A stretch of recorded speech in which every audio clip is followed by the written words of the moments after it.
The podcast is back. Welcome to Tasler Guide Service. Join along as my guests and I dive into our outdoor adventures, share some laughs, and of course a few beers.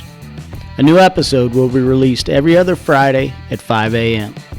I hope you guys have as much fun watching as we did making it.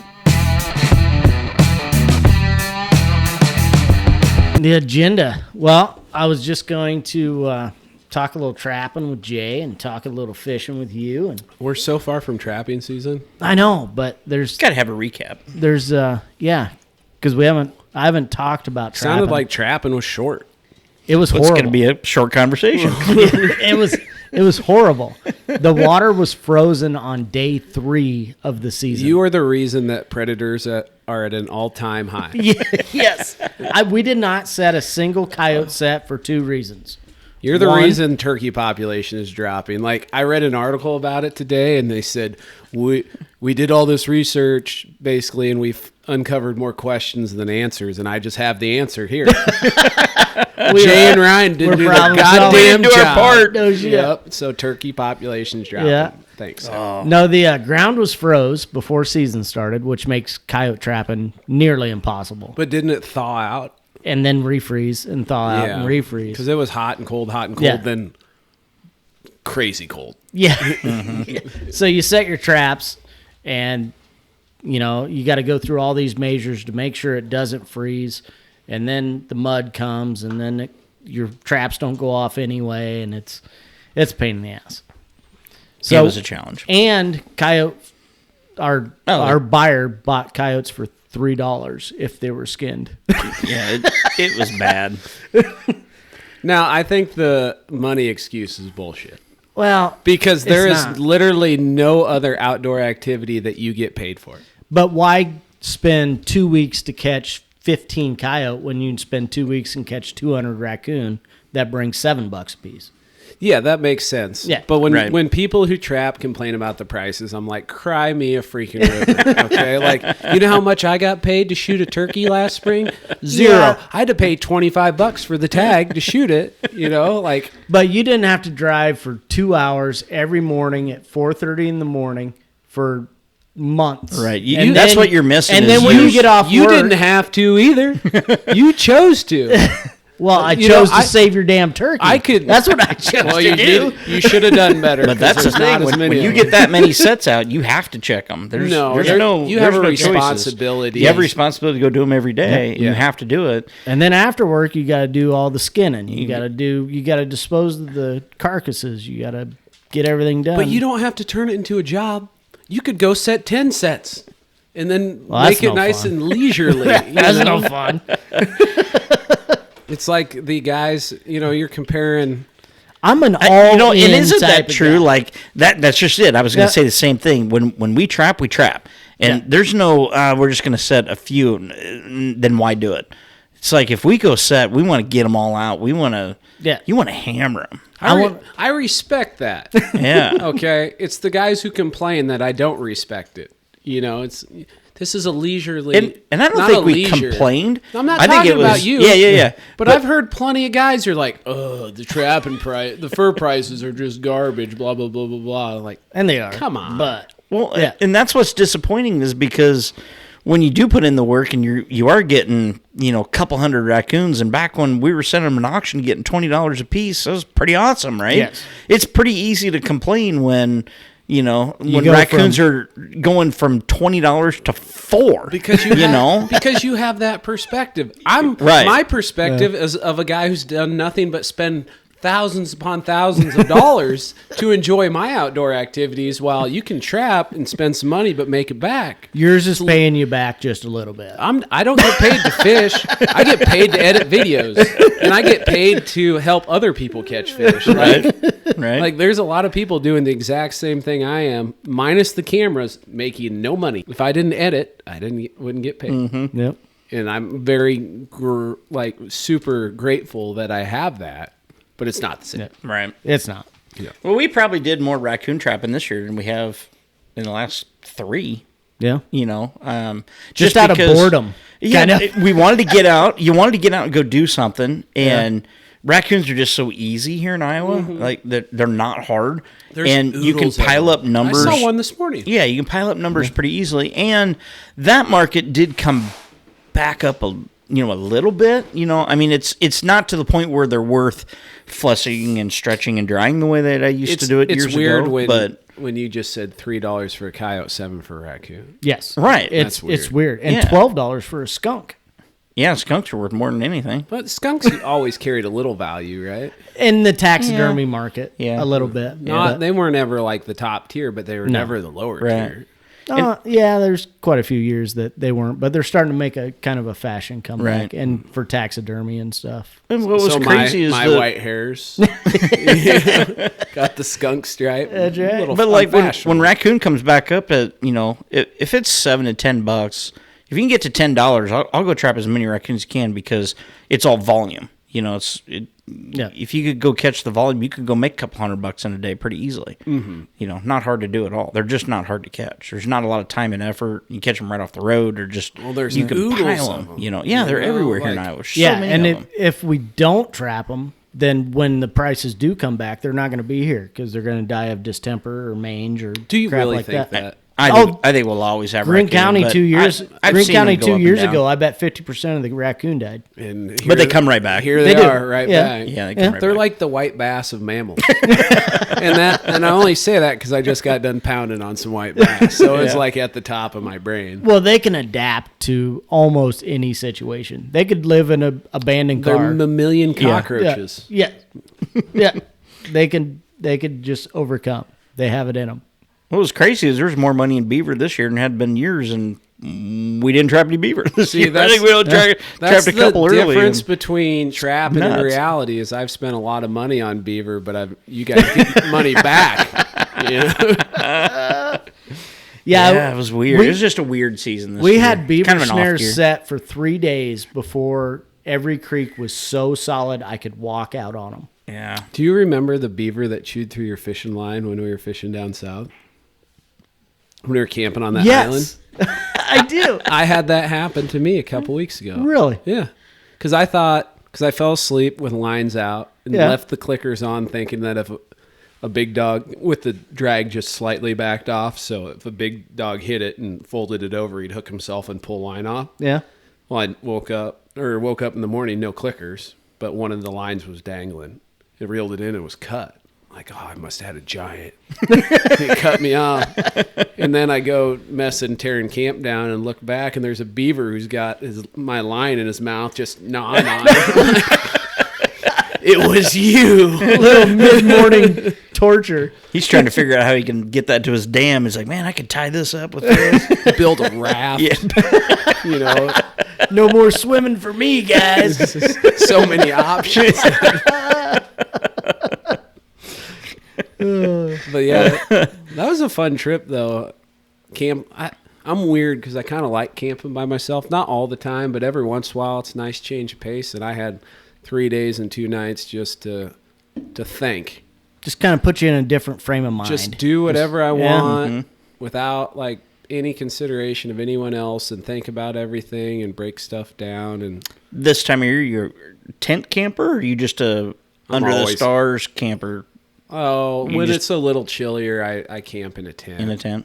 Or if, like, I was down in Texas and I camped in a tent, not because it was chilly, but I was worried about tarantulas, scorpions, hogs, Yeah, that would do it. all You know, the that little piece of canvas between you and them. rattlesnakes. Well, it's better than nothing. Yes, Yeah. it is. It is. And, conditions where you're not familiar with, it does give a little Yeah. security. And I did see one water moccasin on the float down there. And you were kayaking, right? Oh, there's gators in that river too. We didn't see any, but just They might have saw you, though. if they were there, they saw me. And Probably is a little early for them to be that active anyway. I don't down know, there, man. I was in. I think the water temperatures might still be a little cold. Well, for them, Texas temps were 70. When I was in Florida and they were 55, the gators were still out. Okay. So Yeah. if there's very many, but there's way more gators in Florida, right? I would assume. No, I would assume that too. But I know I've played golf in Florida in the wintertime, and I know there's gators there, and sometimes you can see them, but they're just not very active. And I think it's just because because it's kind of their off season. I think they get a little bit more active in the summertime. That'd be so the winter's the time to play with one if you wanted to play with if one. you're gonna jump on their back, wait till December. When is gator season? Like when they harvest them, and isn't that like August, September? I don't know. I've never looked. It'd be fun though.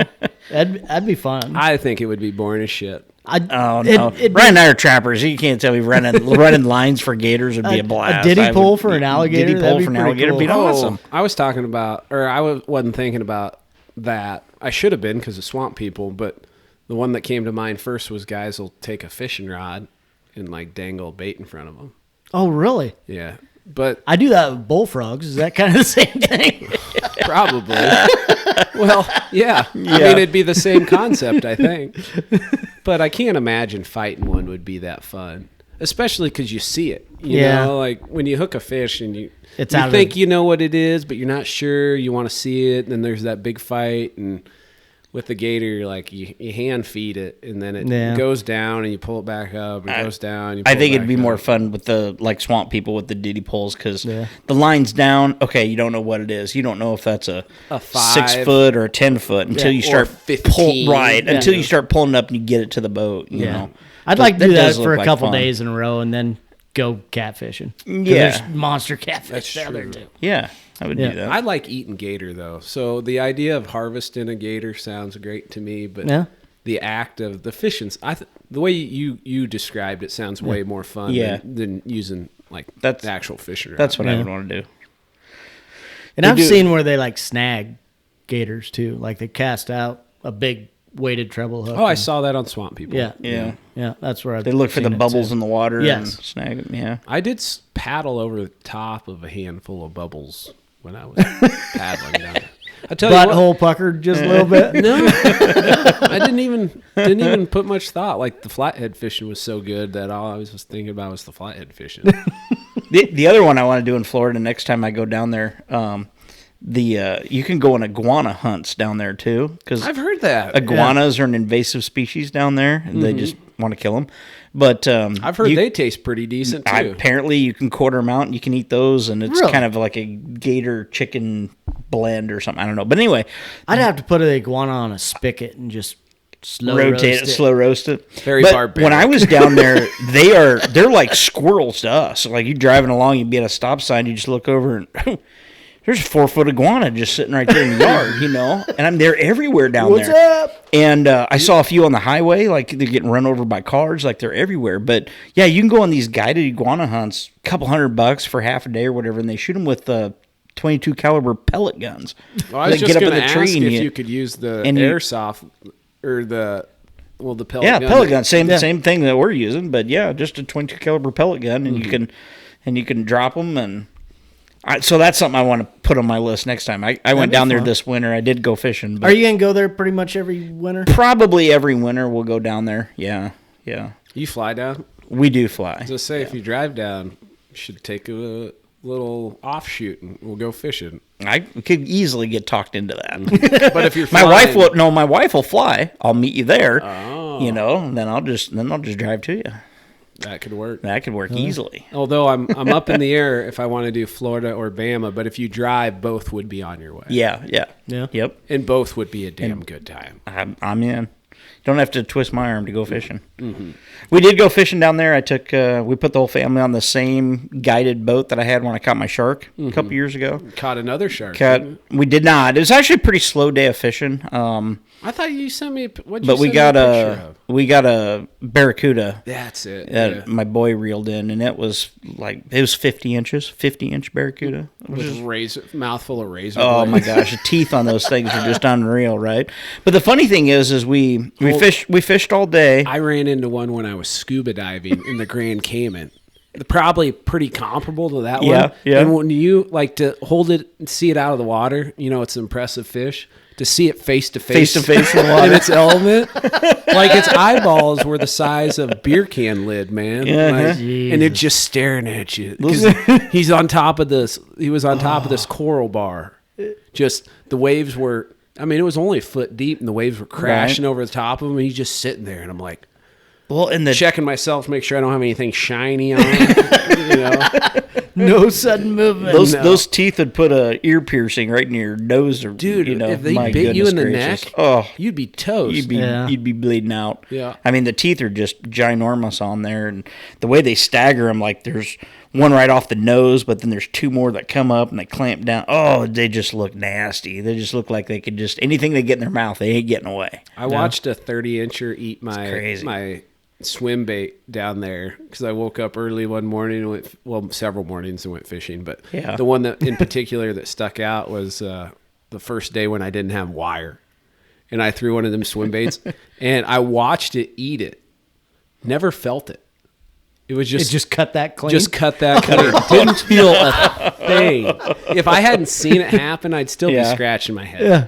Well, when we caught that barracuda, you've seen those, they call them flying fish, but those fish that kind of jump out of the water and they kind of float a little bit in the air and kind of glide and they go back in the water. Ones that fly? Fly fish, I mean, whatever. Well, anyway, out behind the boat, I saw a bunch of them just leaping out of the water like that. And I kind of pointed and I was like, oh, look at all them little flying fish. And then this barracuda just torpedoed out of the water. Whole fish came out of the water, Did he get one? And I thought that's what he's going after. Come to find out that our bait was right in there, and he hooked onto that bonita fish that he was chasing, and handed the rod down to my son, and got hooked on. And the fight was on. I was like, oh my goodness, But we had caught it like last minute. We were done fishing. We were out to ocean all day. We caught some fish, but nothing big.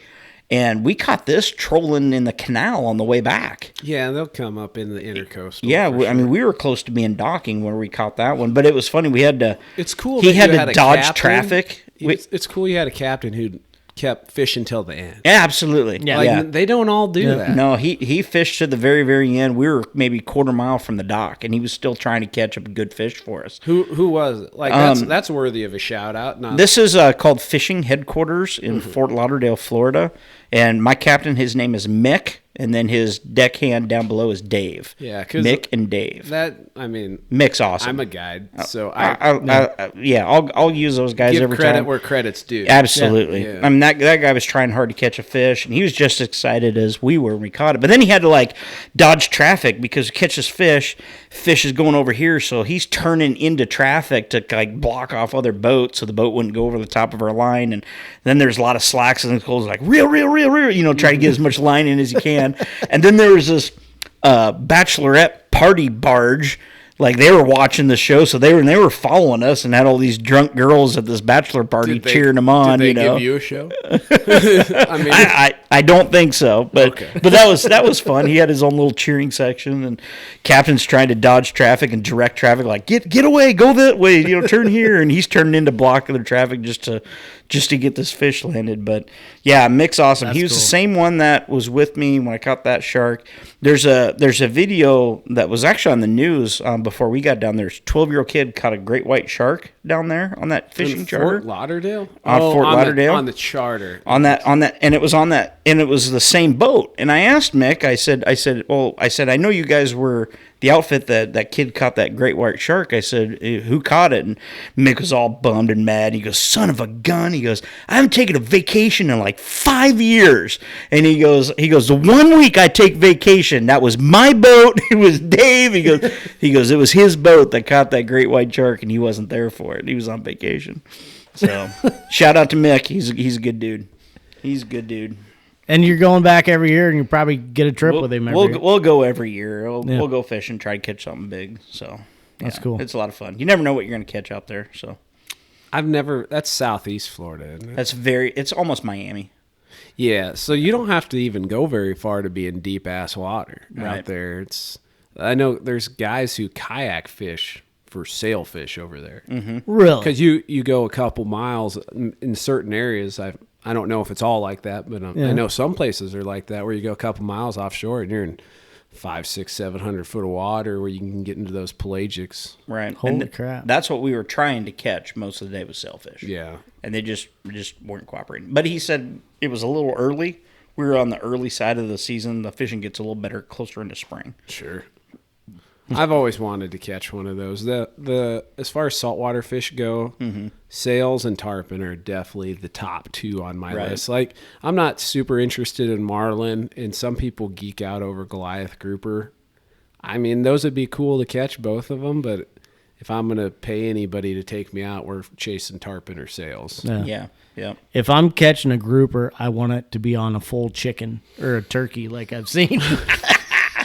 That's the only way I ever want to catch That one. is a fish I would like to catch, too. The Goliath grouper does look pretty darn cool. When I think of Goliath grouper, I think of 500-pound green sunfish. Yeah. Yes. They kind of look like it. And they're just as aggressive. They have the temperament, you know? Instead of being 5 inches, they're 500 pounds. Exactly. Oh, I think that'd be fun. Though. Yeah. Those videos that they throw down a whole I think turkey. you just have to catch one and you'd be good. Yes. Absolutely. Oh, agreed. But isn't it that's a bucket list fish? I think you just got to catch one. But it sounds like they're not even hard. You just have to get there. You know, tarpon are a challenge. Like I've been surrounded by tarpon several times, and I didn't even grow up down there. I just spent a couple summers down there, and there's been several memories that are vivid as all get out of tarpon daisy chain and left and right, just 4 to 6 footers all over the place. And you've had a couple hooked, right? I've had a few hooked, but the weird thing is when you see them, I don't ever hook them. But I throw everything in my tackle box at them. Everything I can get in a cast net, I throw at them, and they don't freaking eat it. And then I throw a little finger mullet for redfish. 50-pounder, slurps it down, throws the hook. Don't get that one. You don't have a chance. Yeah. And then I had the tackle to land that one, and then I landed another one. I hooked another one. I can't remember how that one went down, but both of those were in Texas, and then I went to Florida, and that's where I hooked the big one on a goddamn gotcha plug, which is basically, it looks like a lead pencil, with a I don't know how you'd say it, downward beak. Google it. Like it's worth it. Like they're legit great lures for Spanish mackerel. That's what I was fishing for. Like 4 to 8 pound Spanish mackerel, and this 100 to 200 pound tarpon slurps it up right by my feet. Little midnight snack. Dude, it was every bit of 6 foot. It jumps clear out of the water from me to you away. Yeah. Like I get a vivid, and it jumped 3 times. Like he wanted to fight fist to fist. Oh, and he would have whooped my ass if we fought, and he whooped my ass on the fishing rod too. Like he jumped 3 times and still spooled me in 30 seconds. Jeez. Like if he would have just buried, nose of the grindstone, took off, he would have spooled me in 10. Yeah. Do those tarpon, are they a jumper type fish? Oh yeah. Okay, so my guide, that's what he thought we caught at first when that fish jumped out of the water. He thought it was a tarpon just because of the size of what it was. Oh yeah, it was 50-inch. 50-inch barracuda is very big. That's a very mature barracuda. But it wasn't until we got on the boat you realized it was barracuda. And he got a deck. He's like, "Oh, dude, that's a barracuda. That thing's ginormous. That's a monster." But he thought it was a tarpon. Because caught it out of the corner of his eye and it jumped up. Oh, absolutely thought it was a tarpon. They're silvery. Yep, silvery fish. The sun in your eyes that far back on the boat. Absolutely thought it was tarpon. But I dream of hooking a 5+ foot tarpon and actually landing it. Someday. That will up the experience a little bit. Yeah, to get to actually put hands on one. Yeah, that last one, it would have been 12 years ago. It's burned in my brain like it was yesterday. Still haunts you. Like that. Those memories are as vivid as yesterday, man. That's a special fish. You got to keep that one on your list. I think everybody's got to have a bucket fish list to go on. Yeah. I've got several. Every day I just want to go fish. That's my bucket list. Well, we've talked about the Amazon going with Spencer down there too. It's a bucket list trip someday. Yeah. So. Today my bucket list fish was the hybrid striper, and I caught one. Did you? A good one? Yeah, like a 4. Yeah. Nice. Yeah. Caught him on light action with 6-pound line, so it was zippy. Yeah, absolutely. You just got back from down in Texas. Yes. Walk us through. Did you get an alligator, Gar? I did. You did? Not a big one. Well, I mean, comparably speaking, it wasn't a 6-footer. It was like a 4-ish. But I never I didn't fish for him. Yeah. Like, I spent an hour and a half fishing for him on the very last day because the catfish weren't biting. And got one. No, I didn't. Oh. I got one when I was catfishing. And I thought it was like a big blue. Yeah. Because it just buried that rod, rip and drag, ripped me off of the bank. And You're in your kayak. I was in my kayak, ripped me and my kayak off the bank, had 2 rods out. So the one he hit, he's pulling me downriver. The other one ended up getting snagged. So, like, rod's like caving around, the other one's caving around, and it was just a goddamn Jesus, shit show. take the wheel. That's pretty much how it was. Wow. But yeah, that was a shit show. But anyway, the progression was I fished in Kansas with my buddy Brian. He runs guide service, Kansas Angling Experience. That guy is freaking dialed. Like, some guys... River or reservoir? Reservoir. Yeah. But, like, he knows where they're at. Based on, species, conditions, time of year, like go down the list. Yeah. What do you want to catch? And he'll put you there. And I was like, Does he use green worms? No green worm. That's how you know he's dialed.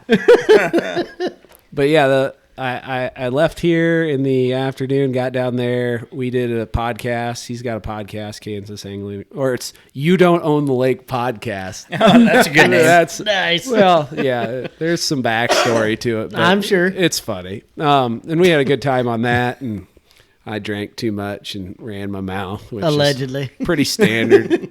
Is it out yet? Yeah, it came out a week or 2 ago. He's way more on the spot than we are. But we caught. Give him a listen. I shit you not, like 60 to 80 of them in 2 hours. The only reason I didn't catch fish every cast is because sometimes they'd bite and I'd miss them. Otherwise, it would have been every cast. And what were you fishing for? Blues? No. White bass and wipers. Oh, okay. And the white bass were 12 to 18 inches, and the wipers were anywhere from 15 to probably big one was 25, 26. Nice. And just hammering. Just hammered them. It was dumb. Wow. It was dumb. Especially for this time of year. Isn't that odd? No. Well, yes, down there's a little. They're about a month ahead, probably. Yeah, if you can find them, you can catch them. Finding them's the problem. That's why you got the guide. I'm a river guy, and where we're at, they're not in the rivers right now. There's a few in the rivers, but not like that. Yeah. So they will be in a week or two, and I hope to And I'll be there. hope to replicate that. Well, the white bass are up there, and I was catching them. I probably caught 40 of them today. That's cool. Not even trying. Yeah. Like I was looking for shad and saw them on the fish finder. I'm like, I better catch. I gotta do this. Better catch a couple of you guys. But that was the first day of fishing, and then after fishing with Brian, I went down and fished with Kevin, who is the owner of Rock Creek Outdoors, who makes the rod rack that I have on my boat, and which are badass. they're pretty sweet. And he's got, of course, to go along with his sweet rod rack, he's got a sweet Sea Arc Dynasty. That makes the rod rack look a little better. Right. But I met him on the lake that he grew up fishing, which is cool, and he knows it like the back of his thumb, and he likes to drive a boat. So we went from one end all the way to the other, and we did the math, and I want to say we had a 40-mile boat ride. But in a Dynasty, it felt like 32. Oh, we were going 60 the whole time. Right. And it was, and then we beat him up, like as much boat driving as we did, and then we cooked. We did a shore lunch. We still caught like 20 to 25 probably. Blues ranging from 2 to 20 pounds, I think was the biggest one. So no monsters, but just a good time. And then that video was out like not this last one, but the one before, right? The first, there'll be a part 2 that I didn't quite get finished today because I was chasing bait around. So I put a different video out that I had on the backside. Yeah, I watched that one on the way, but the one before that was you just caught a crap load of blues. Yes. Yeah. And then there's more coming.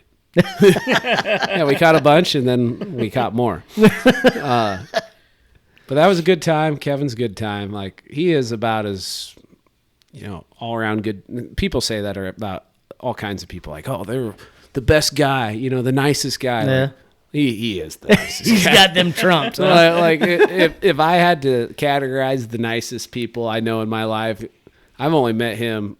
I've talked to him on the phone a handful of times, met him in person once, and he's got to be top 5 just immediately. That's not bad. Yeah. Very But welcoming. you do very know a nice. lot of assholes like Jay.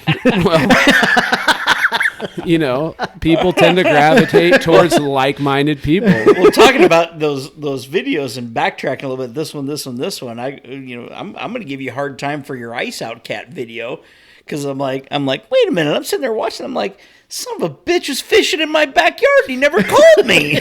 Except I wasn't. I was not where you thought I was. Really? Yes. Then I was completely fooled. Yeah. We were literally the one that me and you did together. We were within that one. We were That within one, that one you were really close within to a block and a half of his That house. one. No.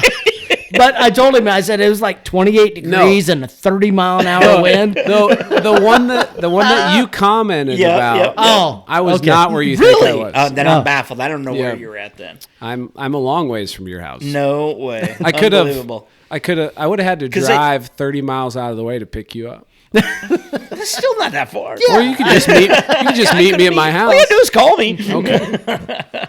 I did. I thought you were. I thought you were in my backyard. I think you made a comment close to home, which 30 minutes is still close to your house, but still. But Yeah. I was like, oh, son of a bitch didn't call me. Yeah. If I would have been like, it's going to be gangbusters, I probably would have. Yeah, But it was one of those. six rods off the back of the boat's better than 3. Well, it was one of those where like I think they should be there, but I'm not sure they Yeah. will. And then I went and they were there. And Yeah. It's like, Yeah. oh, good. Because I had 2 trips prior where they weren't. Well, that day that we took Garrett out for his birthday, that's when we were real close to Jay's. Yeah, And I'm like, Are your beers cold? ish. ish. Because mine aren't even ish. They were bought in J-Town. Oh, that's way, way warmer Yeah. or colder than mine. But yeah, it was kind of a last minute deal, and I'm like, I pulled in, I'm like, we almost went right by Jay's house. You're like, really? I'm like, yeah, you Oh, live yeah. right there. I always forget your. I always think not hard to find. And we'll edit that out. We don't want people to know where Jay lives. that bachelorette party will be at your house. That's right. Barracuda. But after Fish with Kevin, kayak fished this creek. It's a creek loaded with big blues, which is cool. And occasional flathead, occasional alligator gar. All we found was blues, but I caught one that was pushing 30. Austin caught one that was over 30 for sure, and then a handful of them in that 5 to 15 pound range. It was a good time. Yeah. And Austin's a good dude. He's got a YouTube channel. I think it's Chasing Moby. He makes videos a lot like mine. So if you like my videos, like he'd be a good channel to check out. But he's about as down to earth cool as you get. And his buddy Paul. So Austin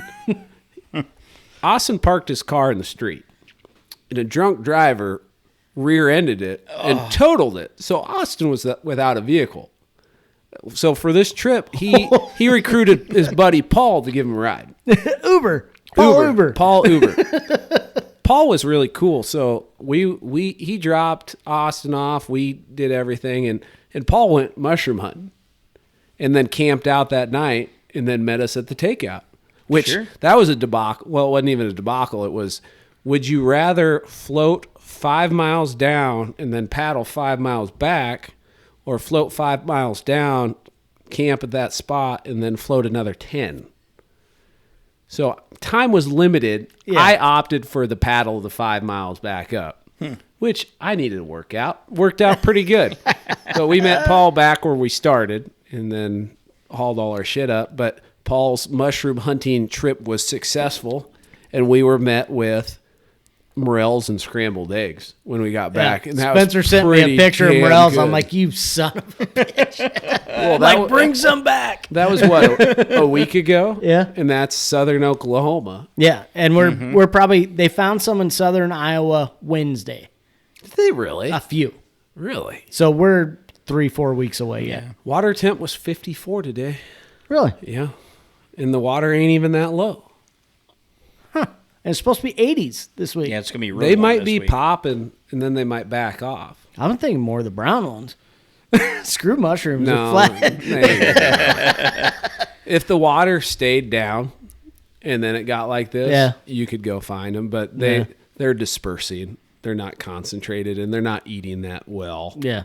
You could get lucky. They're like, my back is wet. It's not dry right now. So I'm just going to enjoy the moment. Pretty much. Yeah. I came alive and my back was wet. But that was a badass trip. And then I met up with Chris, who I went to the Amazon with, and we floated a river in Texas and caught 5 flatheads.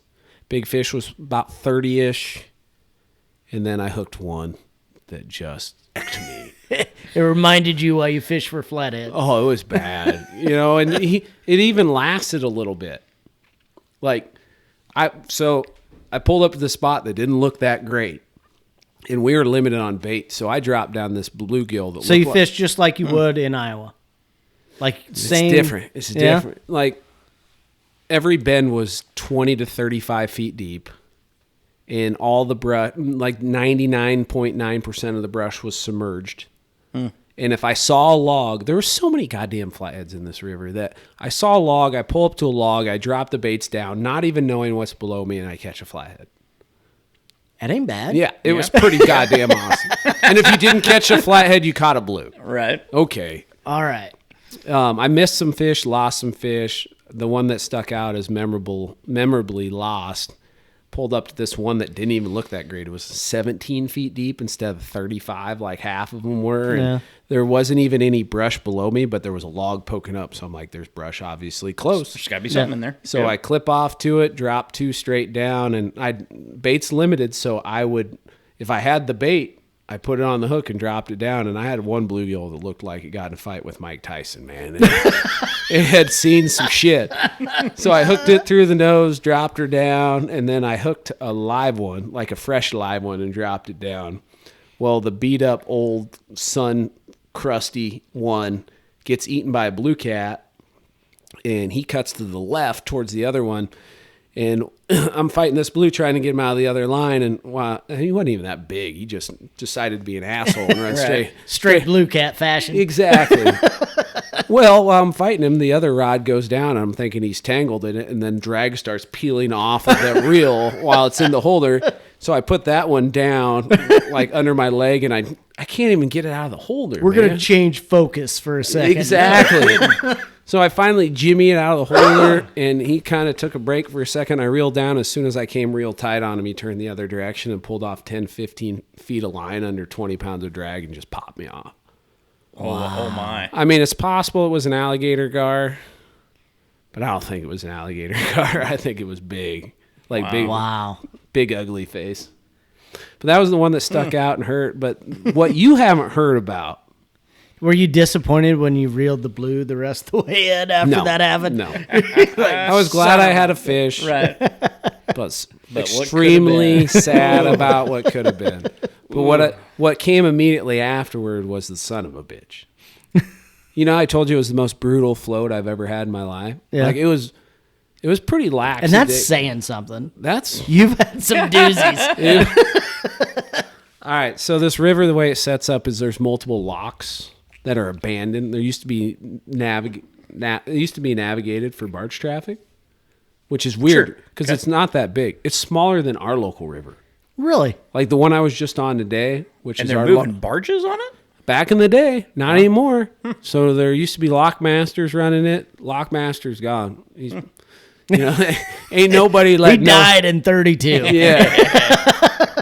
But immediately downriver from this place where this flathead kicked my ass is this abandoned lock. And we put in on private. We took out on private because it was a badass situation. Like Chris's cousin, Sonny, owns some land on the downstream side and then knows everybody, all his neighbors. So we were able to put in at this private spot about 8 miles upriver from Sonny's. We park our truck at Sonny's, float down from there. That's but awesome. there was a lock in between them. Sonny said you could just paddle right through it. I looked at it on Google Earth. I'm like, I don't know if we're going to be able to paddle through it. That's a 14-foot drop. but maybe Sonny's seen something I haven't. Fair enough. So we get to it. We're getting close, and I can hear it. And when you can hear it, You know it's not going to be good. We get close. We need to pull over. We pulled over and evaluated, and we're looking up this 30-foot straight bank, like straight up and down the bank, and we're looking at the rapids because it wasn't a dam. It was rapids. Well, it was like a low-head dam, but a 2-tiered low-head dam. So it dropped 4 feet, leveled out, and then probably dropped another 3 or 4 feet. And it was definitely one that would have killed you very effectively. Sucked you right underneath. Oh, absolutely. So it was. Yeah. I looked at it for about 30 seconds. Said, "There's no way." Yeah. The only thought I had, other than dying, I'm gonna go with the suck route. right.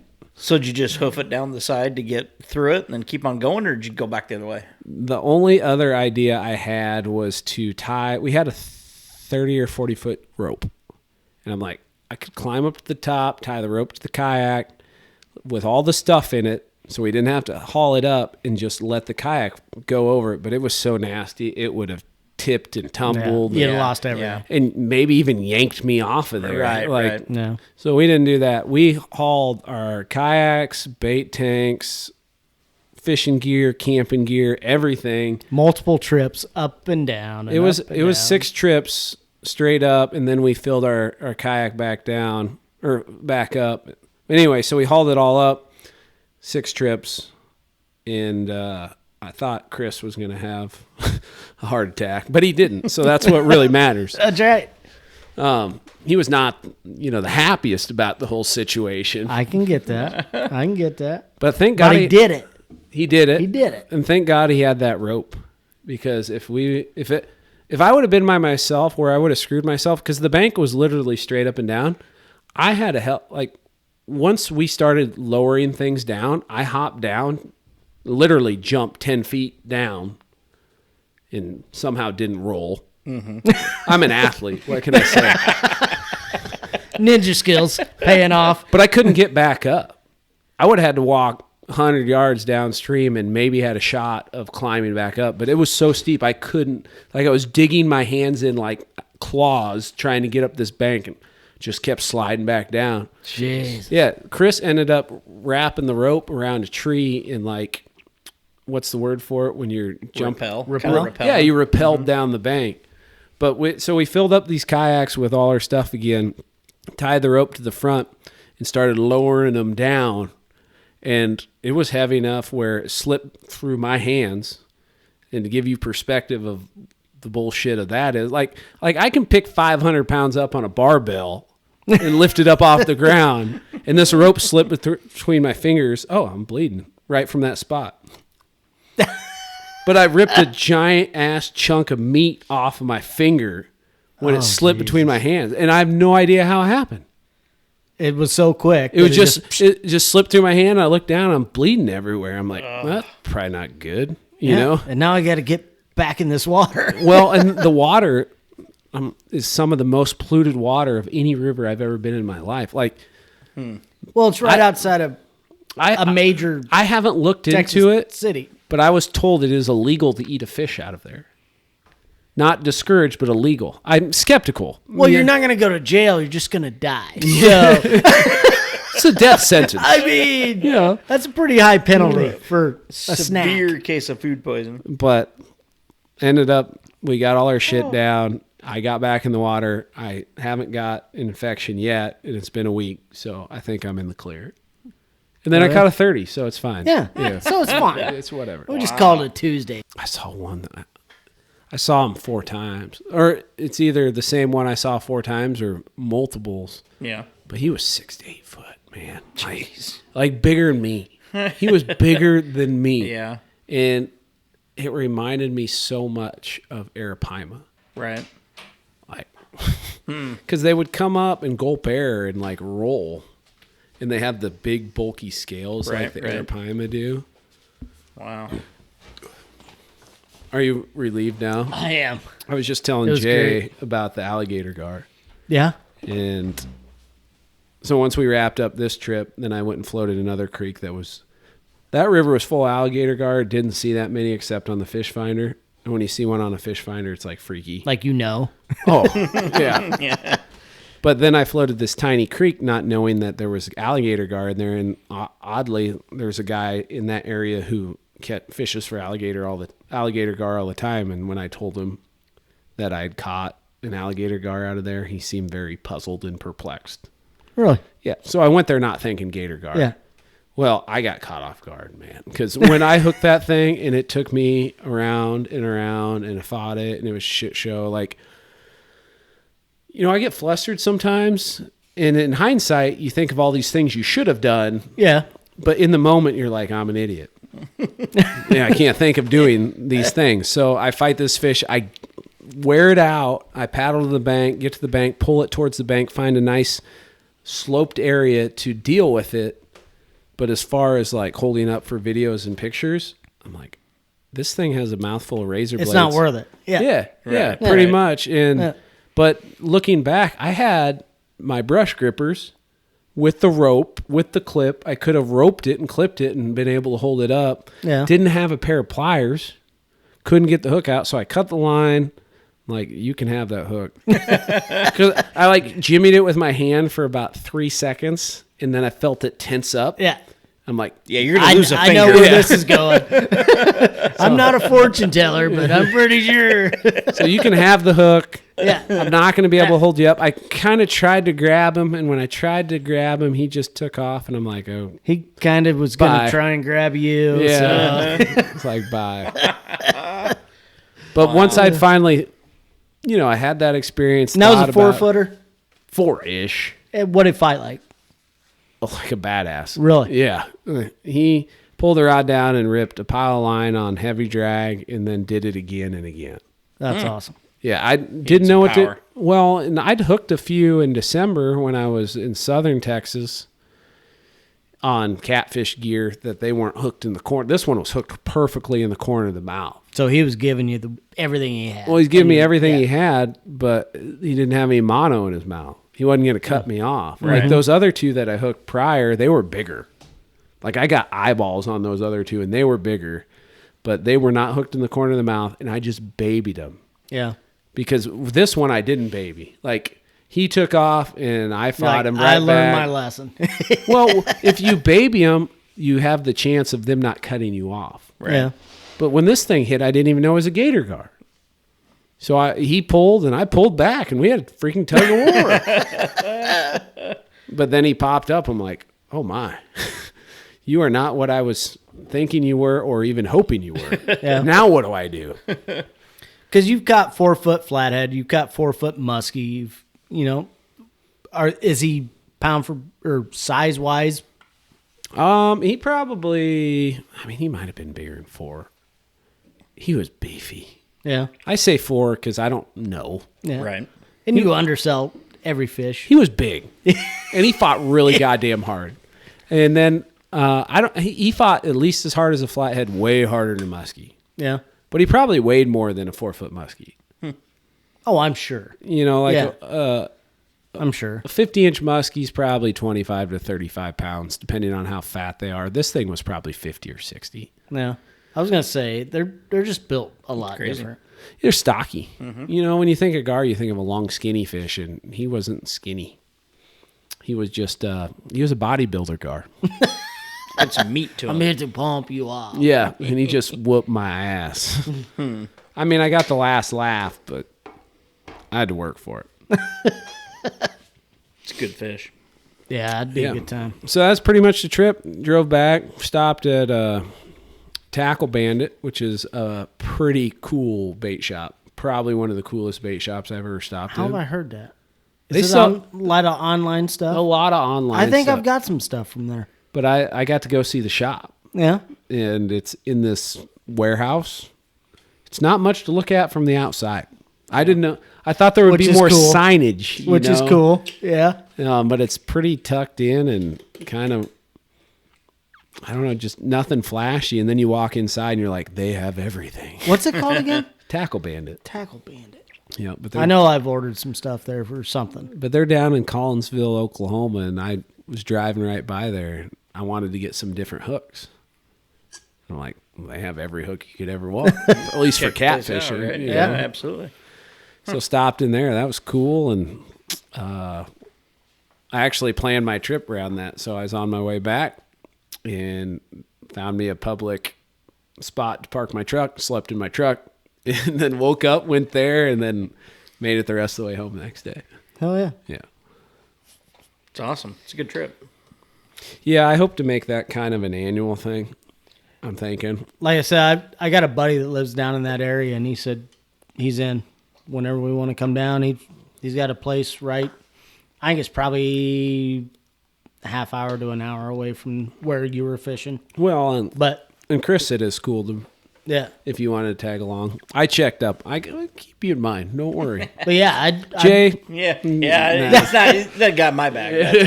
Well, we kind of skipped our annual trip this year, and I'm not doing that again. I'm going somewhere every week. I thought about that. But do you want to do it the beginning of March? Because that's the contradiction. We could go the beginning of March, but then that's blues everywhere. Yeah. But if you wait till the end of April or end of March, beginning of April, then you start getting flatheads showing up. But I need to get away that week. That week's got a purpose that I just need to get out of. And I don't. I have an idea to do both. Yeah. Because I'm a have my cake and eat it too kind of guy, and think of as many ways as possible to do that. And I have an idea. Okay. To make it financially feasible to do both.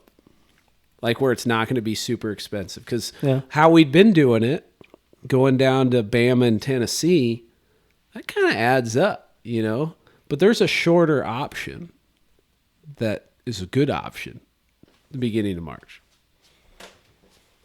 Okay. I'm in. Mad scientist mind going right now. You can even keep it a secret. I don't care. I'm in. Okay.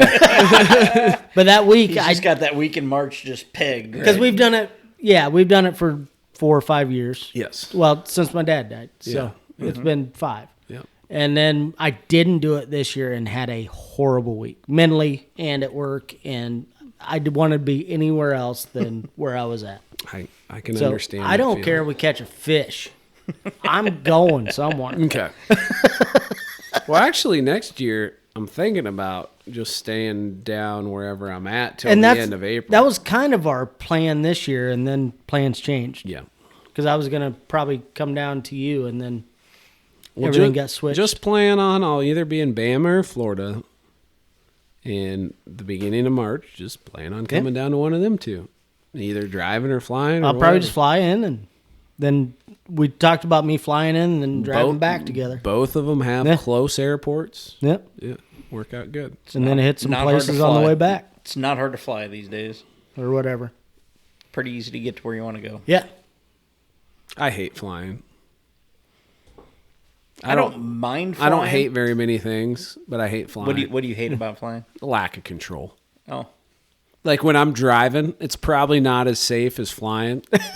But at least if something goes down, it's my fault. I have control. I did it. Yes. In every one of those international trips I went on, I've been like clinging to the seat the whole damn time. It's like, God. I'm going to go down and not even know what they're saying to me. Right. If I do survive, I'm still screwed. I mean, I'll fly if I have to, but I really don't want to. I don't like it. I just like it for the fact that if you're already down there, I don't have to spend X amount of time getting there. My travel time would be cut in half. You do whatever you want. And then my fishing time. I ain't flying. You and then my fishing time will increase. Yeah. No, we'll figure something out. Mm-hmm. But I'm definitely, and I don't even care. Like I said, if I catch anything, I will be fishing that week somewhere. Sure. So, just meant to be from now until the day I die. That week's fishing week. It's settled. Good plan. What else is on the docket? Jay's in the hunt for a boat this summer. Ooh, I think I like finding boats for people. Because I found it's time. I found my next boat. It won't be for 3 years, but I like looking for them so much that I already found my next boat. I thought yours was going for sale this fall, maybe. Maybe not. And isn't it funny how, it's never going to be that lifelong boat. There's always going to be one step. Like, my first boat, it's like, I'm okay, this will be fine. It's going to get me by and I'm going to love it. And then I'm going to instantly know what I want in my next boat, like, I got to have this the next time and then trade up or whatever. Well, I'm an oddity. Yep. Oh, sorry. I kicked the trash can. I'm a weirdo. So I'm on boat number 4, but after boat number 3, when I sold it, I said, I'm not buying another boat till I get the boat I want, not the compromised boat. And you did. And I did. Yeah. And now that I've owned this boat for this length of time, I've realized that there are certain aspects of it that are great for a lot of the scenarios that I have, but if I want to do other things, they're not. Yeah, so your good. needs are changing, so your boat has to change. Right.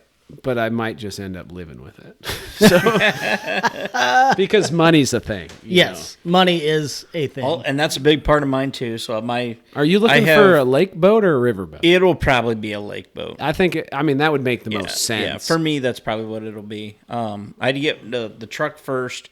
I've got a new truck ordered, and it could be here any day.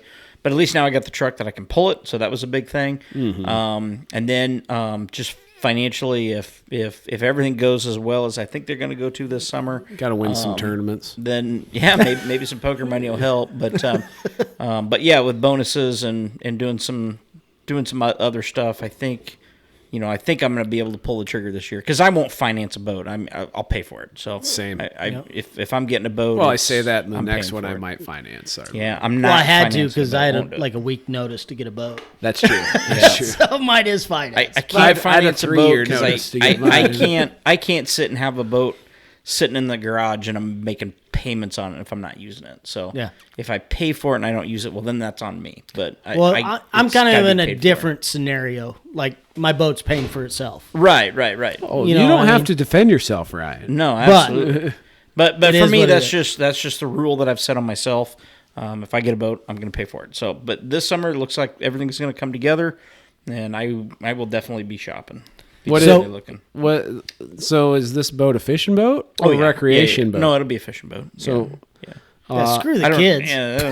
I don't know how many kids to pull around. All my kids are out of the house. Are you looking for 16, 18, or 20? Probably 16. Oh, why? Because it's just going to be me most of the time. But 16 gets so cramped so fast. You think so? Yeah, you want an 18. You think 18? Yeah. 18 would be a lot more comfortable in Erie, too. My Lund was a 17. Oh, yeah. Well, and it got cramped with 4 people. Well, then 18 would probably make more sense. The 18s are actually like 19 and a half feet long or whatever. Right. But they call them 18s. Mm-hmm. But you want an 18 or 20 if you wanted to get real fancy. But 18, double axle trailer. You want a double. I've heard that from a couple people, too. I don't know why they sell 18-foot, because you probably want a big V-bottom. Mm-hmm. Yep. I don't know why they sell them big V-bottom 18-footers with single axle trailers, because you look at them, you look at their tires, and they're just like squashed down. And just on a safety standpoint alone, a double axle trailer is way better. Because you blow absolutely. A tire, at least you get somewhere. Yes. Yeah. Well, and I'd agree with that. The single axles, you blow more tires. Yeah, sure. I mean, think about our last trip with a 20-foot boat with a single axle trailer. Like we our last two. Did we go through 2 tires on that trip? No, or was it a trailer and a truck tire?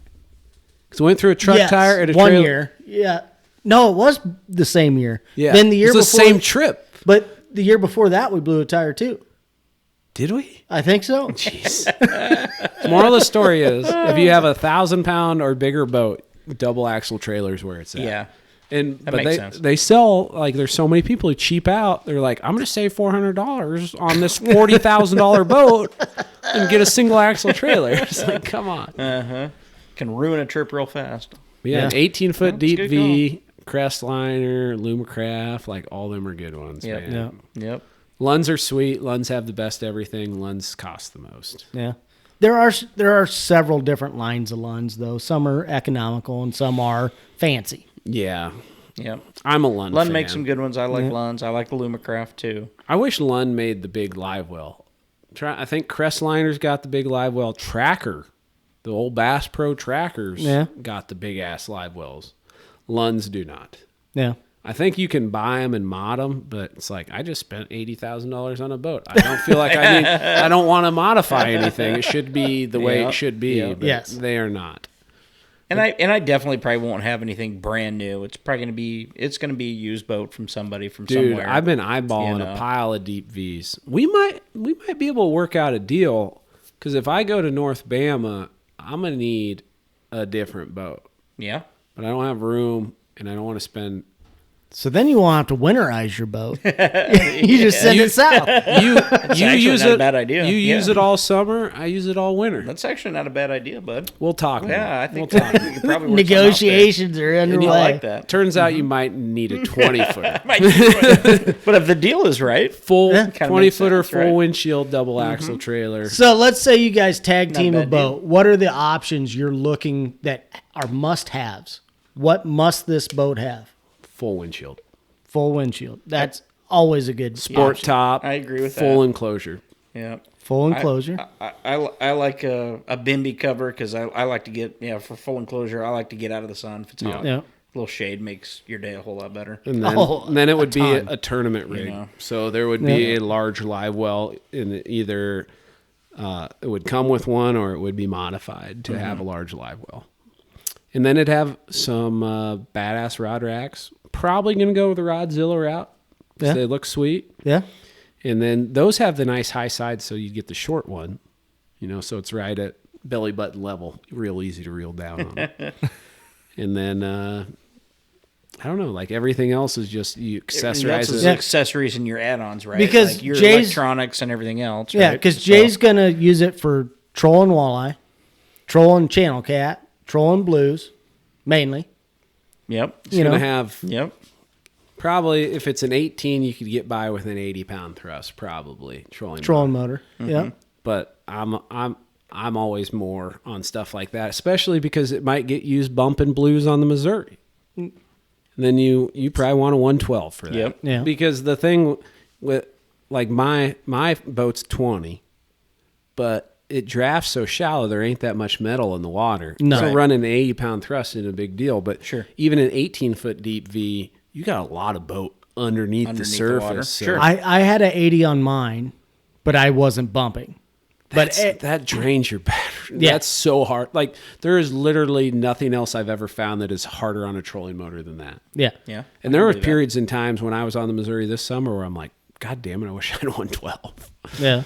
But I don't do it enough. If I did it every day, I would have one. And if that was your job, if that's where you ran trips. Although I am going to run a few this summer Yeah. on the Missouri. Got one of them guys who I went to the Amazon with. He wanted to book 3 days with me. Hell yeah. Oh, really? Yeah, he's a character, so I'm looking forward to it. That's a good time. And it'll be him and his I can't remember if it's his brother-in-law or his cousin. It'd be some relation of some sort. Yeah. But they would bicker back and forth, and I'd just sit back and eat my popcorn and enjoy the show. So I'll get 3 days of that. It'll Hell be a yes. good time. Well, I got the generator for you. Perfect. We'll need it. Yeah, I'm excited about it though. I had to get the truck first because my truck, this little 4-cylinder, little Colorado, just won't pull anything. And I had one. I understand, man. it just won't do it, right? That's why you don't have one. That's why I don't have one anymore. But I've got a new truck ordered. It's almost here. I've got over 300,000 on my Colorado now, so it's time for it to go down the road. See, I'm jealous of that. Like mine, when I sent mine down the road, I had 180,000 miles, and I so wanted it to go over 200, maybe 300, really bad. Yep. Problem was, we got a little gremlin in the electrical system, and it would just every once in a while, it just wouldn't start. Yeah. It wouldn't make any noise. You turn the key and it'd just be nothing. Yep. And I took it to 5 different mechanics, and everybody's like, we can't figure out. It started every time we tried. Right. Yeah. Me too. Except once every month or two, Yeah. it doesn't. And I'd have to call school and be like, can you find somebody to cover my first class? And then I'd wait a half hour and then it'd start. Jeez. So Yeah, the funny thing is I took mine into Bob Brown. They were going to give me a evaluation on it for trading value, and I'm probably not trading it to him anyway, but they're going to give me a value on it. And so went to go meet my guy who I've been dealing with on this new truck. Was it at least a 4-wheel drive Colorado? Oh, yeah. It's a 4-wheel drive. 'Cause Mine- Ryan and I have trapped in it years. I mean, it's Mine was a great 2-wheel truck. drive worth nothing. But so I You have to pay us to take it. Exactly. I go to meet this guy, and he's not there. So he texted me. He goes, "Hey, I'm not there, but my buddy's in the office. Go see him. He'll take care of you." All right. So I go see him, and I give him the keys, and he's like, "All right, I'm gonna take your truck down the street. I'll be right back." So he took it down there, and he's filling all the paperwork. And so we're chatting about it and everything, and he's waiting for this evaluation to come back, and they were gonna give me like $17,000 for this truck, and I'm like, What year is this it? is awesome. It's a 15 Colorado with three- 311,000 miles on it. And I'm like, this can't be right. And I'm like, Did I mean, you carry the one? I'm like, yeah, it's got 300,000 miles. And he goes, what? I said, it's got 311,000 miles. And he's like, are you shitting me right now? And I said, no, you drove it. What are you talking about? He goes, I just saw the 3-1 blah, blah, blah, blah. I thought it was 31,000 miles. You had to open your mouth, didn't you? Yeah, but he's like, you're joking. I'm like, I'm not joking. He went back out. He's like, I've never seen a truck that clean and that nice with 300,000 miles. I've been Bob Brown, for years. Never seen one that clean. But yeah, he thought it had 31,000 miles. He's going to give me 17 grand for it. Like, I got it sold. I can show you a truck with 60,000 miles that ain't nearly as clean as the one you're Exactly. talking. Beat the hell. And if right? he'd have seen how many cornfields and creek bottoms my and God. everything that truck's been in, Yep. it's that beaver caster from door to door. Skunks. Ryan took 2 fingers. He couldn't find a corn cob, and he went to go bait a coyote, and he took 2 fingers. I shit you not. And he dipped his fingers in this coyote bait, and he threw it in the hole, and he couldn't wipe it off. And he got in my truck, and we're driving around. I'm like, what the hell is that smell? And he's like, oh, I got on my finger. Like, fuck, right in the back. Get out. Like, Jesus Christ. Oh, my goodness. Smell my finger. I almost traded my truck in that day. Was it? How would you compare that smell to your freezer? Oh, the freezer was way worse. Way worse. Way worse. Oh, That was my the gosh. first thing I thought Skunks of. don't really bother me. I kind of... They're just overpowering. Exactly. It's just strong. It doesn't necessarily stink. But no, the freezer debacle was... From a bad. distance, I would argue skunk's kind of a compelling smell. Absolutely. It's not like It is to coyote. They love it. And what's crazy is you can extract that essence and you can sell it. And when you take a syringe and you pull it out, have you ever seen a skunk spray? You ever seen one spray? I almost did. Okay. You know what color it is? Thankfully, I got away. So that answer's no. But when they spray, it comes out kind of like a It was greenish. neon. It's It was- like a yeah, greenish, yeah. yellowish. It was turning mucusy around. color. And I was running. But the point is, like, that's how they spray. It comes out that color. But when you extract that essence from their glands with like a syringe, it comes out sunset orange. It's like, I mean, it's whisker seeker orange. Like, it's that dark green, that dark orange color. It ain't green at all when you pull it out. Yep. But then when you put it in like a glass bottle, like, I mean, I can hand it to him and be like, here, smell this. And you be like, oh, yeah, okay, I kind of smell it. But it doesn't have that pungent smell Until it when you mixes extract with it. air. Like, Yeah. it's when they spray, there's something that happens, whether it's called when a it gets chemical reaction. that chemical reaction or whatever happens with the oxygen or whatever. They got it that's- dialed in. That's when it gets pungent. Evolution works. Yeah. Well, don't they use skunk essence for perfume and stuff like that? I think they used to, or they have in the past, but I don't think that's as They use like common beaver as- caster.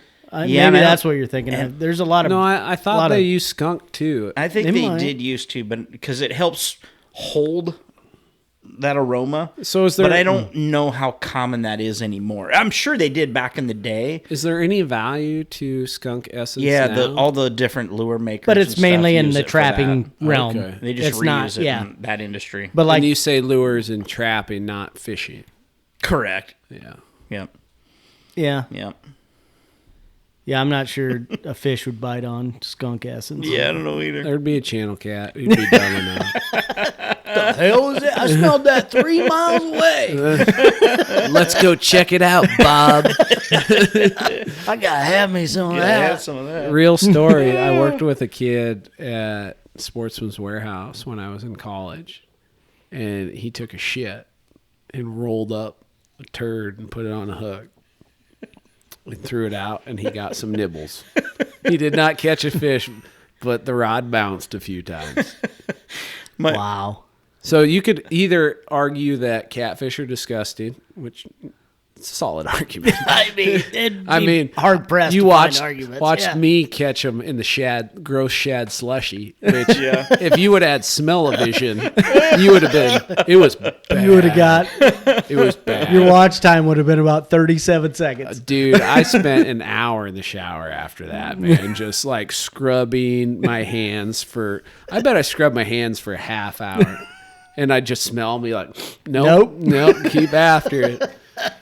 But they gravitate towards strong odors, and smells underwater are different than smells above water. Of course. And those strong odors just have more of those molecules that they pick up, that dissipate and they pick up, and then they come in and they investigate. And they pick them up like a channel cat's olfactory system is more comprehensive than a salmon.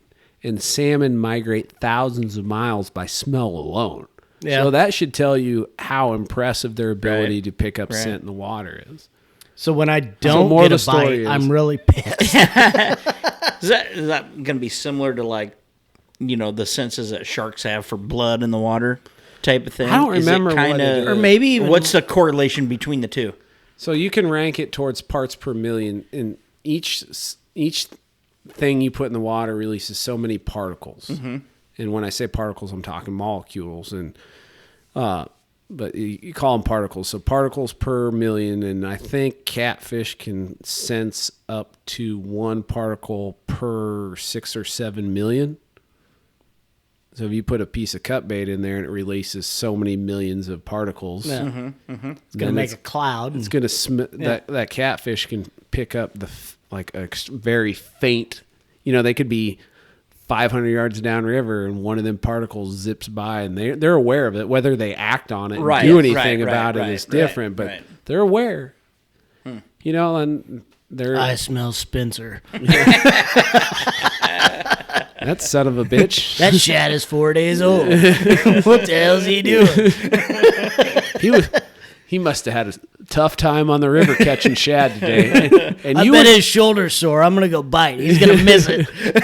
And he's right. I did catch 2 shad today. Wow. I woke up at 5:15, and I did some other stuff early in the morning, like edited video and whatever. But I was on the water by 9, and then I had some errands at 11:30. Then worked out, and then I was back on the water at 2. So from 2 till 6:30. You caught 2 shad, and a shitload of white bass. And a shitload of white bass. Yeah. Did you keep any of the white bass? Yeah. Couldn't catch shad, so I throw the white bass in there. Hell yes. Yeah. Caught a couple drum. Those are good. Those are one of the more underappreciated cut bait fish there are. Like, they're good to eat. Nobody eats them. They're good for bait. Some people use them for bait, but not as many as. And should. No matter what the size of drum is for baits this time of year, one drum makes a lot of bait. This one doesn't make much bait. No. He's a little fella. He's a little guy. Yeah. Caught some quillback. They'll make some bait. So going into the bait section, first of all, I want predictions. When are you going to catch your first Iowa flathead? What's that have to do with bait? We're going to get to it. Okay. We're going to get to it. I'm going to say May. Well, let me look at when the full moon and new moon is. My gut says. We're going to say research. My gut says May 15th, because that's what I say every year. It's either that's the over under in and now my you're mind. going to fine tune it a little bit. Judging on lunar. It's going to be 80 all week next week. It's going to be warm. I ain't going to get one then. Why won't it let me go to May? No, I'm just saying it may stay 80 until October. No, next week it's supposed to cool off. Is it? Yeah. I haven't looked that far We're ahead. supposed to get a little rain this weekend. It's going to be highs in the 50s. Yeah, I did see that. And then back in the 60s next week. But we got a new moon, May 19th. So I'm going to bet I get one the second week of May. If I have to pick a date, I'm going to go the 11th. I get one May 11th. Sorry, I get out the 10th. I gotta get one before he does. Do you guys have like a rolling competition for the No. first flathead of the year or anything? You It doesn't. It doesn't matter. It's just bragging rights. Yeah, but it's you don't just have like- a standing race for the first Yeah. flathead. It's who can send the better picture to each other at all times. Got to put some. See, and maybe I'm more of a gambler than you guys are. I would obviously. say. But like, there's got to be like some skin in the game on the first. Dude, I flathead like for to you guys. gamble. I'm just saying. I would like, totally We got to throw- put some skin in the game here. we like- gamble in pride. The problem is Hey, I gave this guy $100 to hold his breath for 30 freaking seconds. I'm in the black with you, bud. Probably ain't a lot of people who can say that, but I can. The night's not over yet. We might pull out cards yet.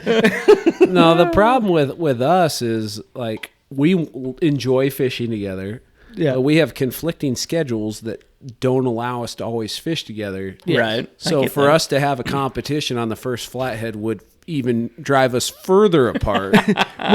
which I'm at a huge disadvantage with a 45-hour week job. Oh yes, Of course. yes. Well, you'd have to get a handicap. Well, yeah, I got plenty of handicap, bud. He'd have to get like 3-1 odds then, you know? I got plenty of handicap. I got that covered. So May 11th. All right. So early water flathead baits. What's your go-to for when the flathead just starting to wake up? Do you want to answer it for me, or No, I want the listeners to get it from CC, what's CC? Captain Certified. That's your new cringy nickname. That's a hell of a lot better than RD. So I was thinking about this on the way over. Cringy nicknames. Yeah. So I was going to go with CC with, I with love Captain how Certified. your nickname carried over even to the Beer Fish Fanatics podcast. So I want to get a T-shirt with you with like a cape, like out of a blanket. That won't take off. It'll just be be for me. I don't care if anybody else has one. I just want CC with you with some blanket cape. The one and that you'll be Captain Certified. the one that stuck, that it doesn't piss me off that much. because of who it came from. Yeah, the RD. Yeah. That's. But thanks to Brian, I now have a nickname for Josh. Instead of Josh Pig Patrol, it's Josh PP. So he's Josh PP now. Josh PP. But anyway, And he'll own it. I hope so. It's early season flathead baits. Number one, it's tough to beat shad. Like live shad, cut shad. And then other than that, creek chubs, suckers. But I'm going to be living the shad life, Yeah. early in the year, depending on where I'm at. It depends on the spot. And my plan today was to get my bait tank up and running, but you need bait to get the bait tank up and running. So. Now it's just up. It's not running. It's been up for months, but yeah. But you got the water on and no filtered out. No, it didn't even get to that Didn't point. get that point. I have my first guide trip tomorrow, and I needed bait for tomorrow. So, but I have bait for tomorrow. Yeah, That's absolutely. The end of the day. Channel cat trip? Yep. Or wiper trip? Channel cat. Channel. Yep. And he just wants 4 hours, so we're gonna go 8 to noon. And when I drop him off on the trailer of the boat, then I'm gonna chase wipers. Nice. Because my objective living down here is to become the world's greatest hybrid striped bass fisherman of the world. I'm not sure this location would go to that. Yeah. Dude, it's sleeper.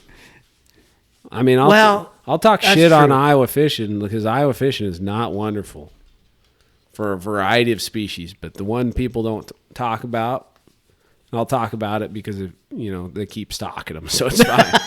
but the hybrid stripers, for whatever reason, take off down here. Like we get some big ones. Yeah.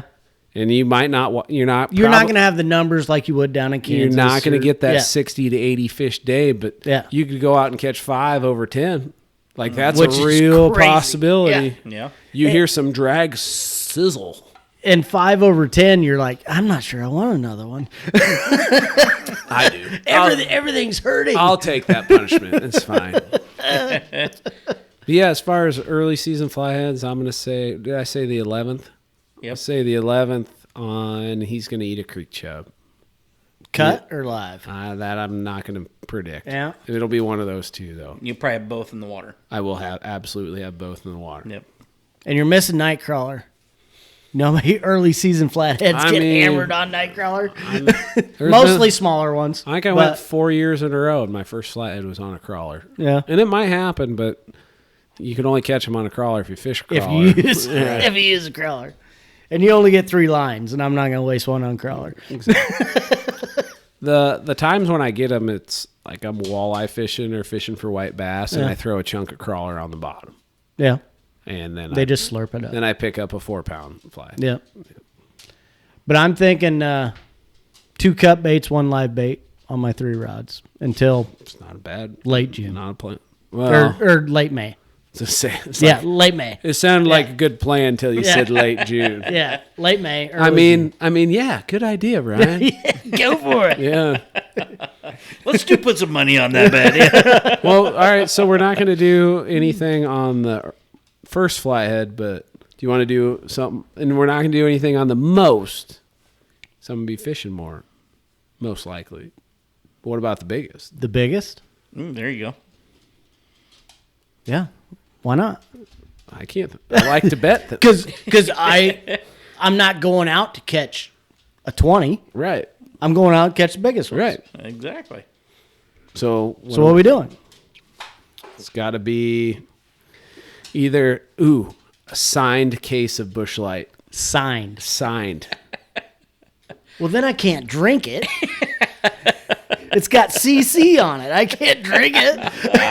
No, you can drink it, but you can't rip the top. You just got to open the side. You got to carefully open it. You got to get out of it with your mind. Yeah. So, you got to open up the side and re-glue it when you're all done. Actually, no, you can't drink it because you have to sign it and give it to the winner. And then the winner can the winner can choose what to do with it because they want it. But it's signed. It says it's got to say it's got to have. You are the best flathead fisherman I know, and I suck. Okay. And I suck. And then sign your name at the bottom. That's perfect. You'll probably get that rainbow can that Bud Light was coming out with. I don't want to alarm my boss. But I'm not going to work all June. Because after spawn, they're going to lose 10 pounds. And it's got to be so you got to get it early. And it's an Iowa flathead only. Iowa flathead only. Because otherwise I'm leading, right? Yeah. And there are years where 30 pounds would win it. Well, no.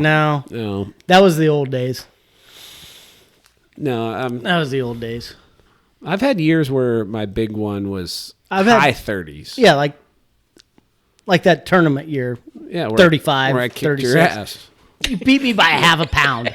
It was 3 pounds. I beat you by 3 pounds. I got 35. I got 36 won it. No, a 38 and a half won it. And it ended up in my boat. Weird. You shoved a carp down his mouth. Shoved a carp down his mouth. I thought he was way over 38 and a half. And that's before we even knew each other. Yeah. Like we knew each other, but we didn't know each other. And I would have won it the next year, too. I caught the winning fish, but I let it go because, documenting it by myself was a pain in the ass. Yeah. And I'm like, I prioritized the health of the fish over winning this tournament and let it go. And then after I let it go, I'm like, why don't I just grab it by its jaw and hold it in the water for 5 minutes and then weigh it? Yeah. But that just didn't occur. But similar to the alligator gar ordeal. Yes. Why didn't I just run the brush clip line around him and clip it and hold him up for the camera? Yeah. Thought of that 5 minutes after I let him go, too. Away. He's quarter mile away now. Yeah. But yeah, I like that. All right. I think that's a bet. I think that's a legal bet. Yep. Yeah. I'm in. You in on that one, Jay? Oh, I'll get my ass kicked. I might be here right now. I'm just going to run to the store. I like to bet, and I don't bet anymore. I used to play poker all the time. I don't play poker no more. Like, my dream is not my ultimate dream, but like something I aspire to get to the point to is to have a period of time in the fall leading into the winter when the weather sucks and, after daylight savings time, it gets dark early, and be able to do a poker night once a week. I think that'd be fun. That would be fun. They are fun. I like playing with buddies. I even play with some buddies, here at Prairie Meadows. We'll get at the same table together. And I'd even play with you. Yeah, I love playing with other people. Do you want ever run into that where you have a hard time finding a poker game because nobody wants to play you? No, I can play right now. I can play at Des Moines. There's a home game. Well, I'm sure you can play. Finding a game's easy. But you're talking casinos. I'm talking buddy games. No, both. Yeah, there's a home game that I could be at tonight. No, he's in like a poker league in the wintertime. Yeah. Okay. Yeah. Like, I've got that going, and then there's a home game that, and I'm not gonna say where it is, but there's a home game that I'm in on Mondays and Thursdays. So I could be in that right now tonight. Mm-hmm. So, and then of course you can always go to Prairie Meadows, and I have no problem finding a game. And then when I travel, I try to play the tournaments. Try to do that when I travel for work, but. I've had a good year actually. I had a third place finish in Vegas this January for like $6,000, and then MSPT here a few weeks ago up at Grand Falls. I got 12th in their main event out of like 391. Yeah, and that paid like $6,000. You say like 391, like it's approximate. I think it was exactly 391. Yeah, I should not have used the word like. So 391. It just struck me when you said like. Somewhere like 391.2. 391. Yeah. So that was a good finish, but yeah, tournament wise, I'm kind of on a peak. I'm doing pretty well. Cash game's been up and down. You're in hills and valleys. But well, you better keep winning. We got a 20-foot boat to buy. But I'm going to the World Series of Poker this year. I'm going out the end of June through the 4th of July through that. How many of them have you played? So I've not played the main event ever. Okay, but this will be the main event. I'm not playing the main event. Oh no, there's this. When you look at the schedule for the World Series of Poker, it's I've almost literally 2 months never of looked at the schedule. There's events from $400 to $600 all the way to the $10,000 main event for which I'm not playing. But what do they win if you win that? The main event, like $8 million, something like that. Jesus. It's stupid money. But the problem with the main event isn't so much the buy-in as it's the time commitment. You're playing one tournament for 2 weeks. It's just a very long structure. So it takes a unique life situation to be able to pull it off. Like you basically have to be a professional gambler, right? And I can't go to Vegas for 2 weeks. Or a wealthy business owner who can take the time off and have somebody not be else married when you I could. Well, you could. I'd just be broke and not married. You would just bring your significant other with you, like that. Yeah. I say that just bring them like. They have job. Right. It's hard. So, But I'm going out with some buddies. We rented an Airbnb for a week, so that cuts costs down significantly. And I'm playing the mini main event, which is kind of the similar structure as the main event, but it's $1,000 buy-in instead of $10,000, so a lot more affordable. How long's that? That's going to be that's 3 or 4 days. What could you win? That could easily be 300,000, 400,000, 500,000 first place, maybe more. We're definitely getting a lunch. Yeah. but let's say you win that. Are you going to stick around for the main event? If some life-changing money happens to come my way, then sooner or later you're probably going to play the main. Would come up because I'm in Vegas during the main. Like I'm there during the main. Then it would just come to, okay, can I get a few extra days off of work to make it happen and then stay out there a little longer? Then absolutely. Yeah. But if I have to come back because I got a real job, then so be it. So. But want a cold one? But I had a friend of mine that he went out there and was doing really well, and he was up like $30,000 or something like that, and He was like, man, I got the money. I got, the main event's $10,000. I come home with my 30, or I can come home with 20 and play the main for 10. What do you guys think? And we're like, do it, you know. Absolutely. So he jumped in, and then he won another 100, So it's like, it's awesome. Hell yes.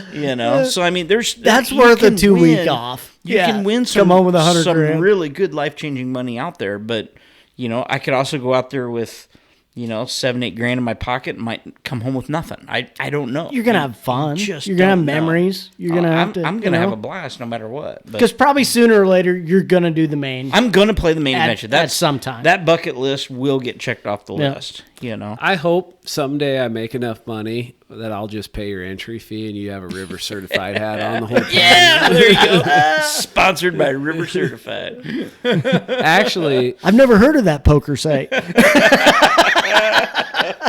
It'll be I'll drop this one. No, I can't because there's too many question marks involved. Early stages of a lot of things. I apologize to anybody listening. I need to work my way through it, but I will share everything as soon as it's a real thing. Yes. It's not a real thing. And it's going to be awesome. Just telling you. No, it might. I hope it is, but there's a real possibility it won't be. Big things coming. Maybe. Yeah. So you take a lot of trips. Before you leave the driveway, what's a checklist that you kind of go through for equipment, for your trailer, for your boat, for your personal? What's some things that you got to go through before you leave the driveway? I break it into categories. So you have like your fishing category. You have your, depending on the trip, like either you always have your clothes. But your clothes vary based on what you're doing. Weather conditions. Right. Time of year. Or if you're camping. So if I'm camping, I got my camping category. I got my fishing category. I got my clothes category. And then I have a literal fishing checklist that I'll go through. And then everything else, I'm like, we'll make it. Just run through it on the road. Run through it in my head, and most of them things I can live without. Are you a visual checklist? Do you have this actually written down that you check it off, or is this a mental checklist? I have a one on my phone. Okay, so it's a visual written checklist. Visual written fishing checklist, because when it comes to the fish, I'm going there to fish. Like if I don't have sinkers, I can't fish. Right.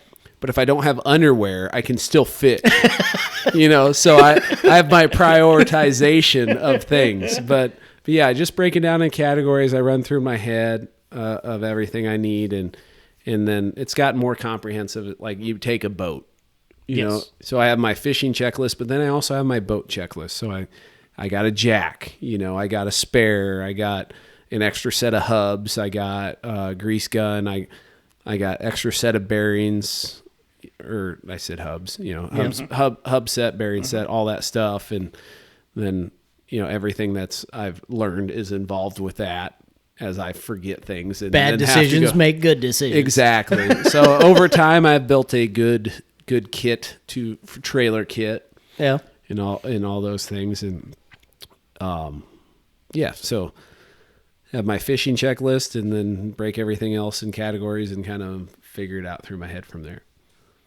Nice. Usually, like this last one, it didn't used to be this way, but in recent years, it's every time I go on a trip, it's like a flurry. I used to be able to, for whatever reason, at one point in time, I could take my time and plan stuff out. Now it just seems like, oh shit, I'm leaving in 3 hours, so I better. Well, you go on a lot more trips than you used to. Truthfully. Yeah, there is that. And then through that, I've also gotten more efficient about it. Like my camping stuff. Pretty much all my camping stuff goes in a single bag. Yes. So I grab Sid bag and then I'm good. Yep. And then all my cooking stuff when I'm camping, it's in a tote. Mm-hmm. I take Sid tote, I'm good. You put the camp stuff on top of the cooking stuff, you're good. And that's literally it, and Totes are great. As long as I make sure those are fully stocked the way they're supposed to, which I periodically do, you just grab the cooking tote, you grab the camping tote, you hook the boat up. Boat's got everything in it needs. The bag's got everything in it needs. Mm-hmm. Tote's got everything, and then I fill a different bag with computer, cameras, clothes, toothbrush, deodorant. Optional. Deodorant sometimes. That's pretty much it. Yeah. But I'd say fortunate. I've been fortunate to be able to go on trips and put together this situation. But if somebody else was wanting to do it, I would say, start with your camping bag. Make a camping bag.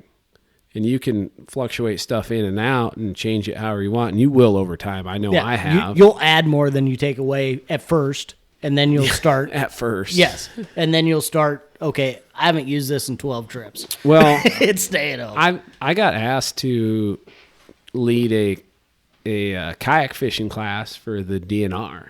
Oh, really? And I'm pretty excited about that. That's coming up in either May or June. That'd be fun. Oh, that's what I thought. I thought it sounded like a good time. But leading into that, the number one thing I'm going to tell everybody, it's like, there's all these accessories that you can put on your kayak.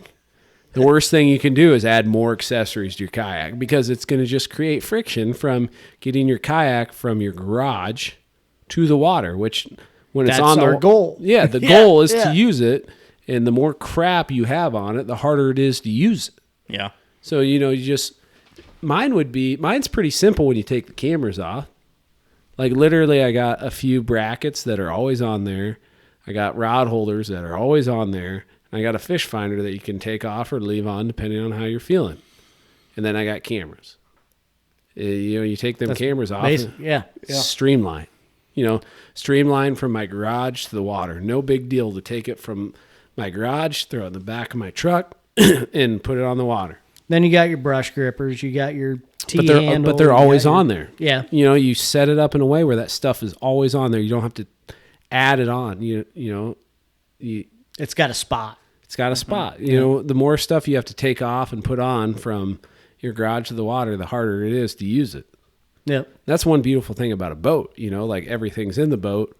You hook your boat up, you go to the water, you back it in, and go. Right. Yep. You don't have to think about it. You just hook it up and go. Like tomorrow morning, I'm waking up early, hooking up my boat, I'm going.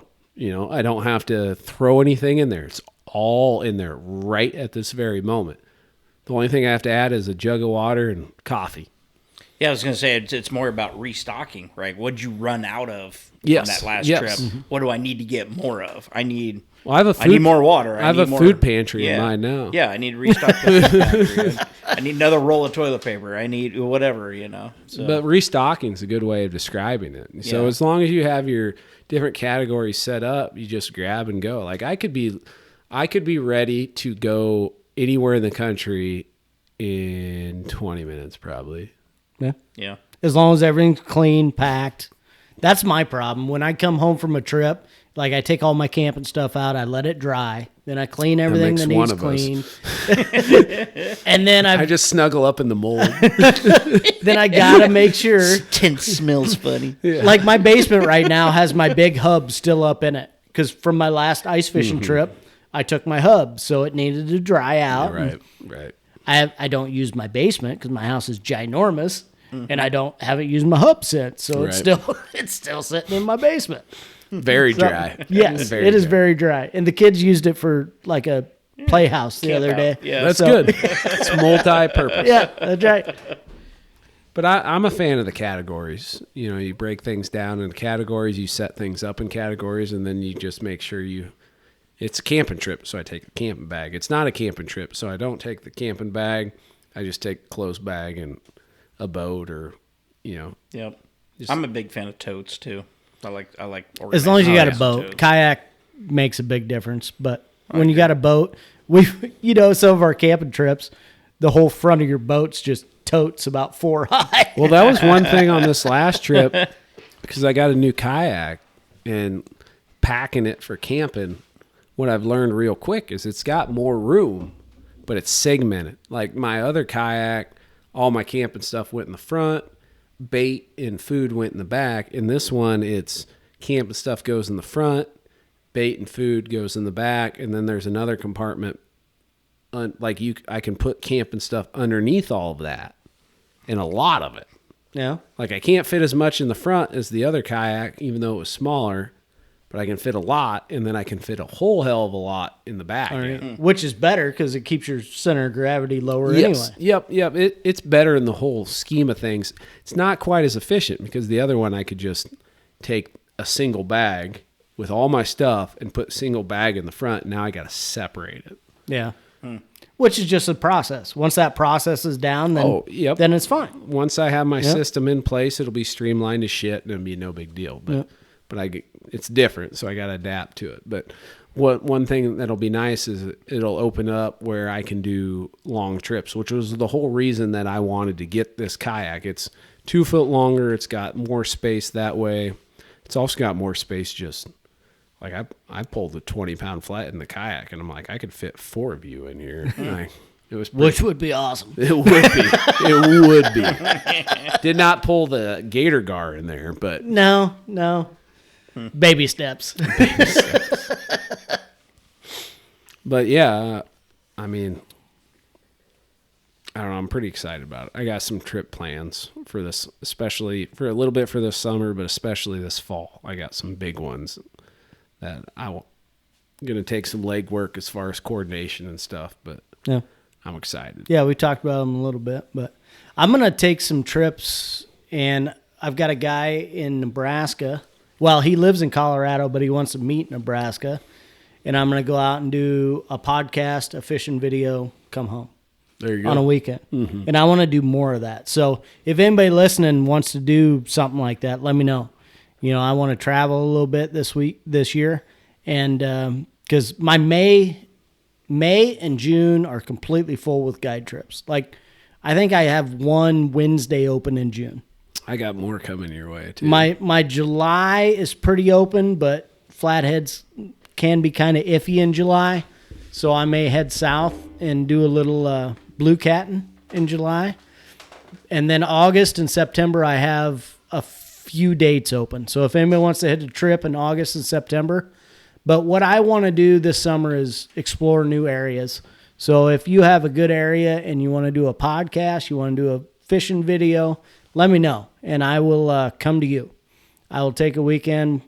Kind of my plan is I'll leave Friday night, Saturday morning, get there about lunchtime, do a podcast Saturday, go out and chase either blues or flatheads or wipers or whatever you want to chase, and then I'll camp on my boat overnight, hopefully in flathead water, and then I'll pack up and head home Sunday morning.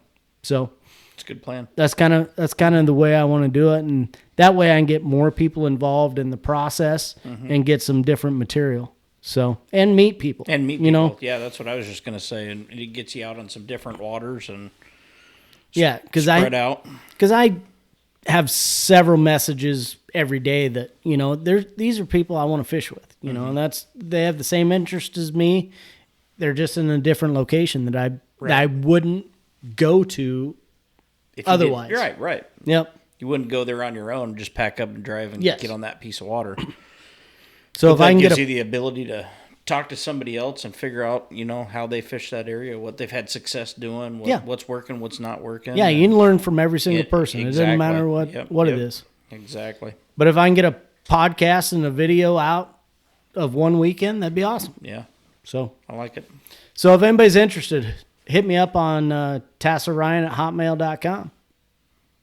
So while Spencer's out, let's kind of wrap it up. You got a last cast, Jay? Last cast already? Already. We're an hour and 46 minutes in. Yeah, I know. Time goes fast, I've done a lot of these with you guys, and it seems like ours are always 2 hours or longer. So we can really get to rambling. But no, my last cast, I'm pretty excited for my annual Lake Erie trip. I talked about this, a handful of times here in years past on this podcast, but I go with your brother, obviously, and few other guys, and I got a new guy coming on the trip this year. It's a friend of mine in Northwest Iowa. He's a customer of mine as well. He's bringing a boat and a buddy, and really looking forward to spend some time with him. But I'm looking forward to Erie. It's coming up. I mean, it's just around the corner, So. I tried to make the trip this year, but with guide trips, I just couldn't make it work. Yeah, exactly. So. But yeah, it's there's a lot of fish to catch out there, and it's always fun every time we're out there, and so I'm looking forward to it. It's coming up, and so I'm going to be kind of geared up for that. And then we'll come back and hopefully the water's warming up, and then we can get after some flatheads. I think I've still got your whisker seeker rods and stuff at my place, and maybe some planer boards. So let me know before you go out, and we'll stock you up. I've thought about this year at Erie doing a little catfish, and I know there's catfish in that lake. Giants. There's some big ones out there. I don't know why we haven't so far, and that's one reason I don't go back. Right, but you could catch a 30-pound channel cat in Erie. Guaranteed they're probably out there. No, I just told you. Yeah, right. Were you not listening? We're stating facts. So do we go back out on the boat for them, or do we just go to the shore and cast some lines out? I'd go to mud flats. Look for expansive areas of 20 to 30 feet of water. Which Like to the east side of the island. The east side of the island that's channel cat country. I know it is. I've just never fished it. Yeah. But that's where I caught my 32. I think it was 30. Maybe it was 31 and a quarter. 31 and a quarter or 32 stupid and a size quarter. walleye. Yes. I caught him on the expansive mud flat. Right. It's kind of another reason why I want my own boat, because just one more reason, like after walleyes, sun when you goes limit down, out maybe. by noon. Limit out, right? Like, oh, you guys all want to go to the bar? I kind of want to go fish for catfish, know, and maybe I'll just stay out there and keep fishing, you know? And it may be good, it may not. Like, do you troll crawler harnesses? Yes. We do. If you're trolling crawler we just need to slow down. Because walleye, you troll so much faster than how you fast would. are you going? 1.3 to 1.5 usually. And you should still pick one up every once in a while. I've seen people pick up a channel from time to time. I've seen other guys pick them up on boats. A lot of drum. That's what happens. But yeah, a lot of drum. Walleye drum. That's about it. Yeah, mostly walleye and drum. Yeah, 1.3 is not crazy. Yeah. If you're going 2.5 and not picking up channels, like that makes sense. They can't even see that fast. I'm not saying they ain't there, but that tells me there's probably not a pile. We're probably not fishing channel cat territory, though. Well, that's just what I was getting at. Like, where on that lake would you go to get them? Are they I think the clear east out side there of by the the island. or would you? I don't know. I'd like to find out. So Sandusky Bay is the one that's like That's where we put in. That's where we put in. That's where we get on the ferry is Sandusky Bay. Marblehead. It's in Sandusky, Ohio. Yeah, pretty close. So I figured it was Sandusky Bay because it's literally in the town of Sandusky, Ohio. Yeah. all I know is I've heard that word. Yeah. That name is Sandusky Bay, and it's for big channel cats. That's a place to go. And there's like some railroad trestle there where people catch them. Really? So that'd be southwest of the island, closer to Party Island. Okay. Which Party Island is well named. It's just something when we were younger, we used to go that way. I've always been interested in catching them out there. Well, if you're already there. Yeah, I know. You're already there. You're done catching walleye. Maybe. I'd rather go there and say screw the walleye. If I can catch a 30-pound channel cat, screw that walleye. I don't care less. There's not many places you can go where you have a legit shot at a 30. But that's one. Yeah. Red River and there. But even the Red River, like a 30 is a really special fish. Yeah. Yeah. That's true. 20 pluses are common, but a 30 is... That's another trip that, Ryan and I talked about today, but it's another one that's kind of on my radar because I've got... I work in Fargo, too, as part of my territory. Okay. And once I get if I get up there, I'd like to go up there and just fish up there because I got to make like 6 trips to Fargo this year. Yeah. So, you got work covering your fuel and everything to get all the way to Fargo, a couple more hour drive north. And to me, it's a no-brainer.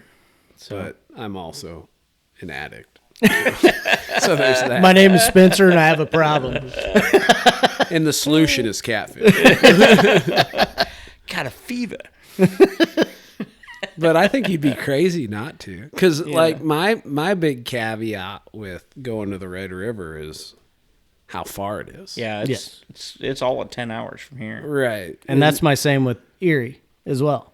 It's just the downtime. Yeah. But if you're already gonna be there, you know, Right. like Yes. I'm going to be in Fargo 6 times this year. Easy. when I have options, you know, I could go chase a 100-pound blue, or I could go chase a 25-pound channel. It's like I'm gonna go chase that blue, Right. You know, Right. So that's why I haven't been to the Red River. But if there were some extenuating circumstances that led me there already, hell yeah, I'm gonna fish for them channel cats. You know, I will say definitely on my list. I will say, of all the fish I've caught in Iowa, one that I am the most proud of is a 20-pound Iowa channel cat. Yeah. Biggest channel cat I've ever caught in my life came out of Iowa. And that's a stud. That's an absolute stud. It was over 3 feet of channel cat.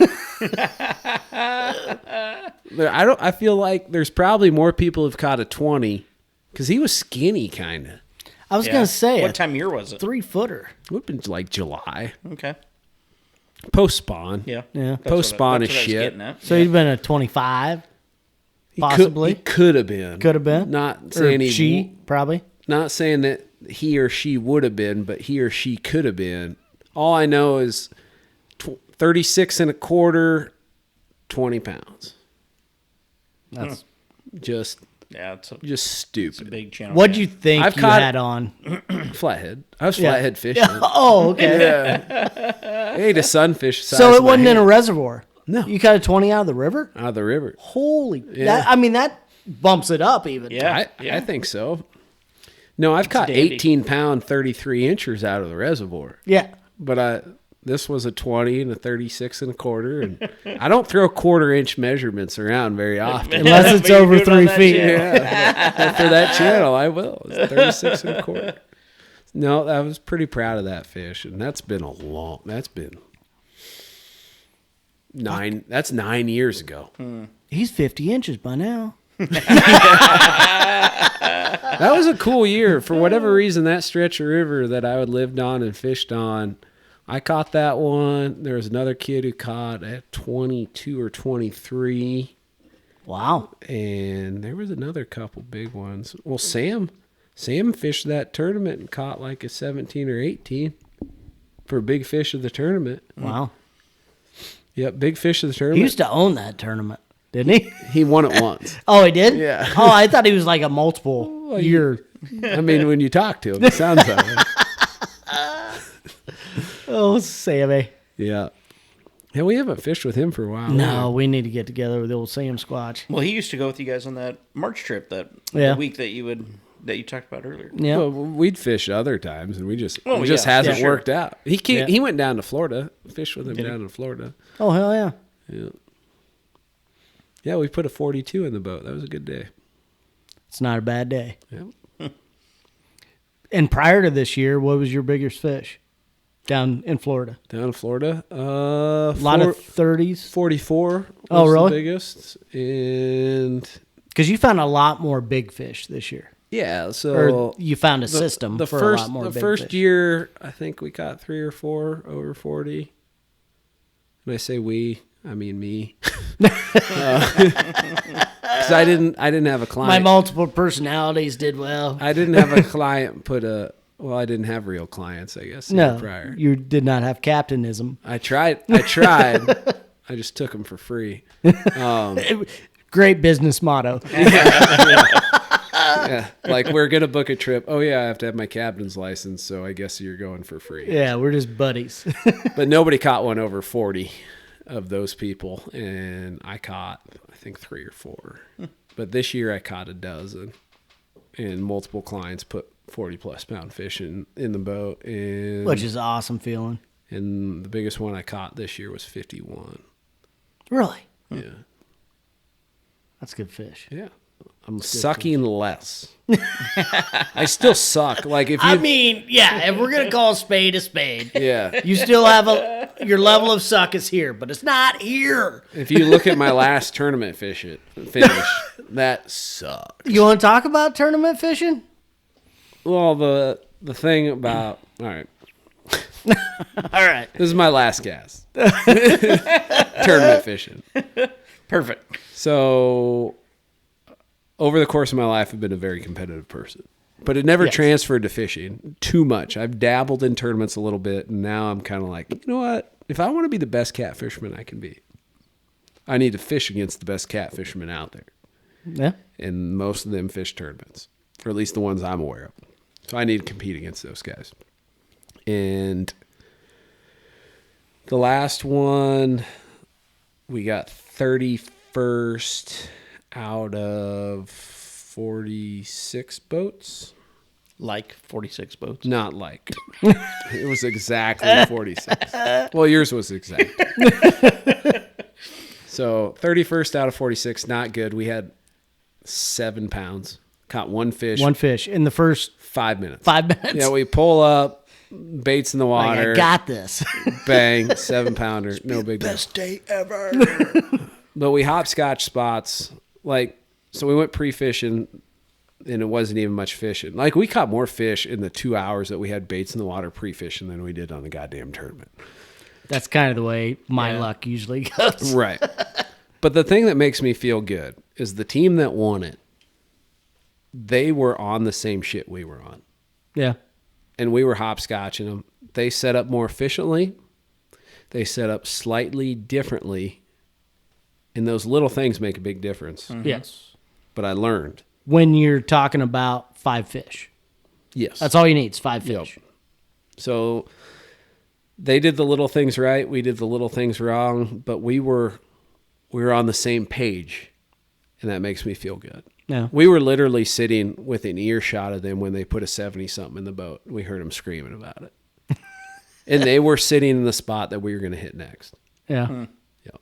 And the irony of that is we named it the Herpes Dike because the Herpes Box Dike. That part isn't ironic. Comical. Comical. But not ironic. Yes. So we snuck in there, and you had to trim your lower unit way up because it was a box dike, totally sealed off. And there was a flow-in spot, so we wanted to go check that out, and we didn't realize it was a box dike. So we came over, and I don't know if Seth had it trimmed up or if we just scraped over the top of it, but you looked at the fish finder, and you're like, how do we not hit the lower unit on all them rocks? And the graph is reading 0. Yeah. So we thought there's no way in hell anybody else is going in here. That's so our honey hole. We just, it wasn't even a honey hole. We pulled up in there. We caught this fish that looked like it had AIDS. Oh, so we called it the Herpes Box Dike. Because you got to have names for spots. Yeah. Right. Yeah. And we were like, well, we'll hit this spot, this spot, this spot, this spot, and then on the way back, we'll hit herpes. Yeah. On the way back, we'll get herpes. It's fine. And we'll go fishing. Right. But the team that won it beat us to the Herpes Box Dike and caught a 70-something. I didn't figure there'd be a 70-something in there because it's totally sealed off. Yeah. But he was. That was his hiding hole. And we were next in line, and they beat us to it. They got herpes first. Which normally is a bad thing. Yeah. Normally it's one of those where I'd, wipe my brow and be like, Thanks for telling me, dude. Yeah. But moral of the story is I feel like I'm on the right track, and there's some refining to be done, but give me a year. This whole year I'm going to fish a few tournaments. I'm not going to go crazy, but I'm going to fish a few, and my ultimate objective is to learn some things that will help me become a better overall catfisherman and be more competitive in tournaments. Like, if I win one, great. Am I hoping to win one? Every time out. Every time out. Yeah. But if I don't, I'm not going to be crushed. Now, 3 years from now, if I don't win some tournaments, I'm going to be like questioning a lot of different aspects of my life. Because I'll get to that point where I have those expectations. But right now, I have 0 expectations to win. I have a lot of hope to win, but I have 0 expectations because I don't deserve it. Like, you need to take your lumps. You need to get your face kicked in a little bit before you. Then it means something. Yep. So I'm going to try to learn as much as I can, and hopefully get to a point where I'm a competitive tournament catfisherman. I absolutely relate to that as a tournament poker player. Same concept. Yeah. Exact You're same. gonna get your face kicked in. you're going to get your ass kicked. You're going to lose. You're going to walk out of there and go, how the hell did that happen? And then you're going to have those ones where you're so close. Like that one card, that 1 pound, that one fish, and what could have been, you know? Yeah. Mm-hmm. And but you can't think about it. It's hard, you know, but like, I mean, just my last tournament, you know, in 12th place at a 391, I mean, first place was 80,000. You know, and I'm walking out of there with 6, and you know, you're kicking the dirt on the way out of the casino. You know, $6,000 richer. You're like, God damn. Yeah, it's the most disappointing feeling you've ever been in, right? So, yeah, I get it. So, what kind of entry fees is catfishing tournaments? I mean, are you talking? There's some really high dollar tournaments that you're talking about playing. Or are you talking like these like $50 tournaments, or these? What type of tournaments and buy-ins are you looking at doing this summer?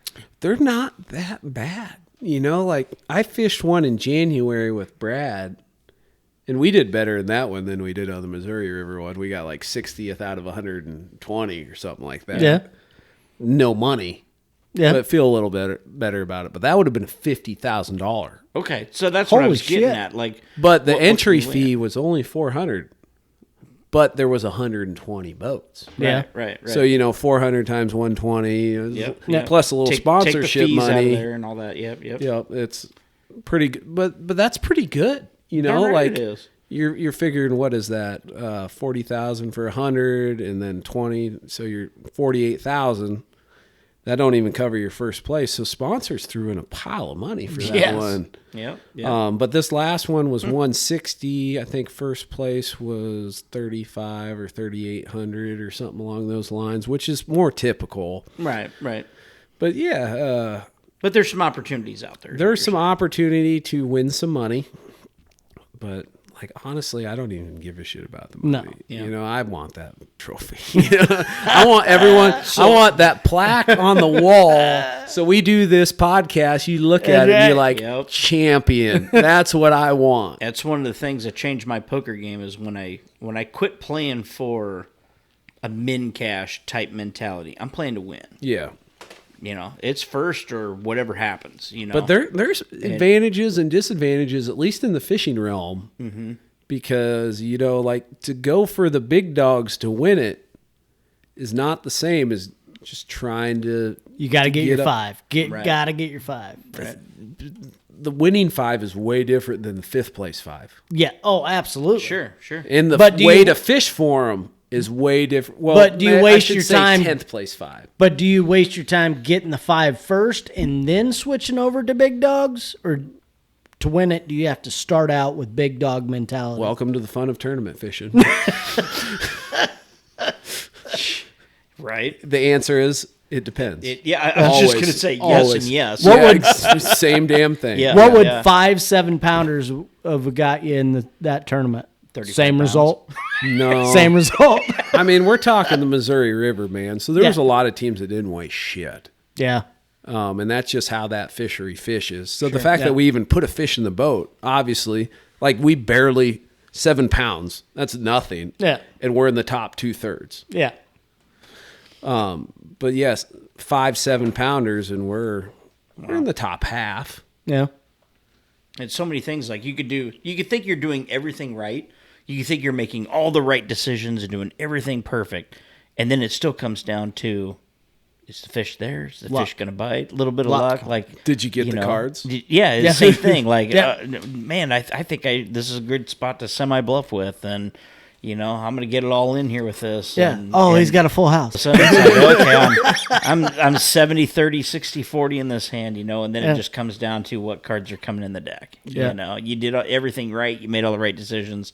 You're ahead in this hand, and, you know, you're either Yeah. going to win or lose. And I think the same thing as fishing. Yeah. Man, I prepared. I got everything. I got my bait. I got this. I got it. I've done everything I can do. And then poker it just ha- comes down to Poker the has that fish. saying, one time. One time. One time. That's what you need. Yeah. And that's the same with fishing. Fishing. 174. That's all you need. 174. Fishing, So interesting. like poker, is calculated luck. Absolutely. Is how I would describe Yeah. it. Like, Absolutely. like you could it's be- putting yourself in the right position to get lucky. yes. And you could be the best poker player and not win. Absolutely. You could be the best Absolutely. fisherman and not win. Absolutely. Same deal. Yep. But the best guys are always in the mix. And I want to be one of those guys who is always in the mix. Right. That's what I want. You want to give yourself opportunities to get lucky to win. My catch-22 is, do I want to spend... We talked about getting a new boat. Yeah. Mm-hmm. Do I want to buy a tournament boat? Because a tournament boat it would help your odds immensely. In a tournament. Yes. And then the rest of the time, and I can't fish at home. Yeah. You'd have to drive to the river. Right. Every time. Or the big river. Right. Yeah. That's the thing. Like if... But I just happen to have one. So... But if we split a rig, there's possibilities Yeah, there. absolutely there is. Yeah. I like that idea. We'll get down to the nitty-gritty details. Agreed. Communication's key. Agreed. Oh, for sure. We are now in a relationship if we purchase this rig together. On that, we're going to end the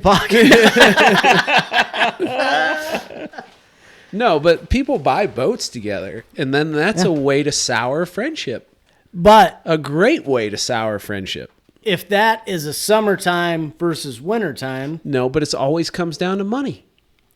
It's not about usage. It's never about usage. Usually it's about upgrades. Like, I want to buy this fish finder, and I want you to pay for half of it. Yep. It's stuff like that. But That's true. if you can communicate, then you can make it work. and also, if you want a certain fish finder that you need for your tournaments, you're not going to ask him for half. You're just going to put it on there. I'm a great person to buy a boat with. You know what I mean? And if he, I get on the boat. What the hell did Spencer do to this? This is pretty nice. All right, let's go fishing. but you know what I mean? I like this partner. Yeah. Not everybody's like that. I know. But I could see that working because Jay's laid back. Yeah. He goes with the flow. You're laid back. You know what you want, and Jay will adapt to what you want. He's like, oh my God, did you see all those fish? Yeah. I didn't even know this was possible. I didn't know. Did you see that rod rack? Holy I shit. didn't even know Hummingbird made this fish finder. Yeah, I think there's potential. I think we can make it work. I do too. I do. But I won't bore everybody with the old nitty gritty details of it on here. All right. What's your last I'm going to cast? jump on my last cast. First of all, it's always a great time talking to both of you guys because you're both full of shit. Yes. So I enjoy it. Yeah. I enjoy it. My face hurts because I laugh all the time. I just cannot wait till it's warm enough that I get to go out on the sandbar, not have to worry about getting cold, and wait for that clicker to roll. It was wonderful. Oh, yeah. So, no, Flathead's probably month and a half away right now. And I'm counting the days. They found mushrooms in southern Iowa. It's a month and 1 day away. So it's April 10th, right? It is. Yeah. It is. A month and 1 day. They found mushrooms in southern Iowa on Wednesday.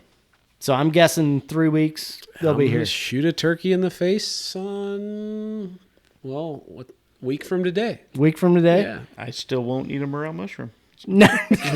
And I support that decision. Tell you what, next time, after I shoot my turkey in the face, which there's a possibility I won't, but I do have one turkey breast left in the freezer, so this will happen. He's got a backup turkey. I do. We'll do turkey poppers. Yeah, nice. You haven't had the turkey poppers, No, I had your bacon wrap turkey breast, and it was awesome. but it was bacon wrapped turkey breast, not with the cream cheese and the pepperoncinis. It was we did it. You did it for a podcast. I forget who was on. Yeah, okay, But, I yeah. remember that was last year. Yeah, it was Okay, amazing. So I made turkey poppers where you cut the breast into strips, hammer them flat, and you put a chunk of cream It's cheese. like a mammogram. So you take the chunk of cream cheese, you sprinkle it with the pepperoncinis, and then you wrap it up, and then you wrap a strip of bacon around it and pin it and grill it that way. Fantastic. Oh my God. There's like I don't care if you put dog shit in the mix. It'd probably be good. I dried the shit out of the turkey breast because I hate, like, the idea of undercooking it scares me to the point that I overcook it consistently. Yeah. And I overcooked the shit out of the turkey breast. It didn't matter. It was It's still still good. It just sucked up that cream cheese and was still good. Yeah. Yeah. Well, and the pepperoncinis. Well, the bacon probably helped too. The bacon helps. Everything helps. Yeah. You know, you put it all together. I mean, you got goodness and goodness. It just makes greatness. Yeah, you had me at bacon. Yeah.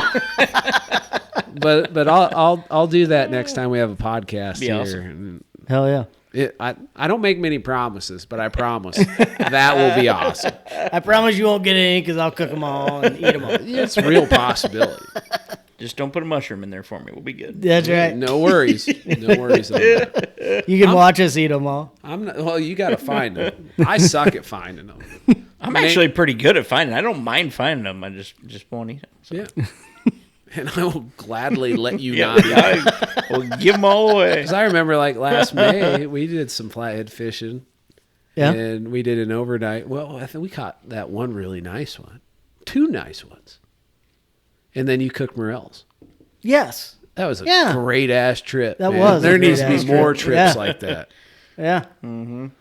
Yeah, I think it was that day I went out and no, it was the day before. I went out and underneath one tree, they're like, "Oh, take Spencer some mushrooms." Yeah. There needs to be more trees like The that. whole rest of the season, nothing.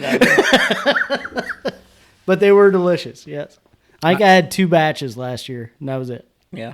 I need to make a I mushroom. didn't go out and look for them at all last year either. Normally I go with my brother at least one time, and I didn't even do that last year.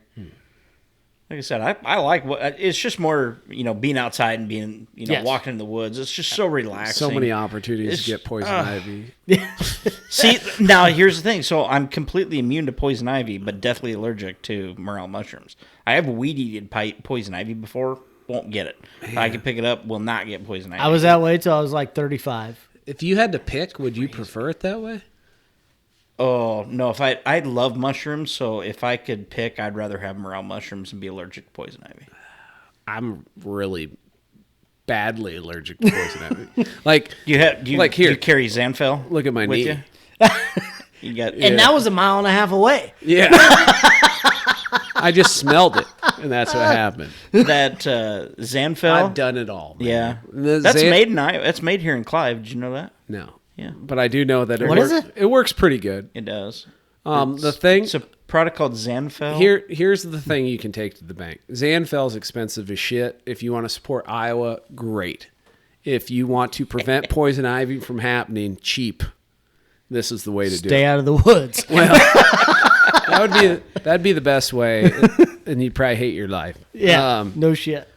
But as soon as you get out of the woods, like the very moment you get home, you hop in the shower with Dawn dish soap. Yep. And you don't just wipe down with it. You have a scrub brush, or you have A loofah? a loofah, something you can scrub with. And any exposed skin, anything you think, any part of you that you think might have got poison ivy on you, you scrub the shit out of it. And I used to get poison ivy to the point that I'd have to go to the doctor and get shots and stuff growing up. And I haven't had anything like that in probably 7-8 years since I started doing that. Well, did you miss a spot on your knee or I was on the road. I was on the road, man. Like, I didn't have my put normal... it on your checklist? Good idea. Good idea. No, I was at Chris's, and he didn't have Dawn dish soap, and apparently Ajax doesn't get the job done. Not the same, right? No. Son of a bitches. And that's one thing where I will say, you go with a high-end product. It makes a difference. Yes. Splurge, spend the extra $2 If that. and Yeah. save yourself the pain. Like, Dawn does work better. Yep. But it removes those oils. Yep. Yep. Gets that oil off there.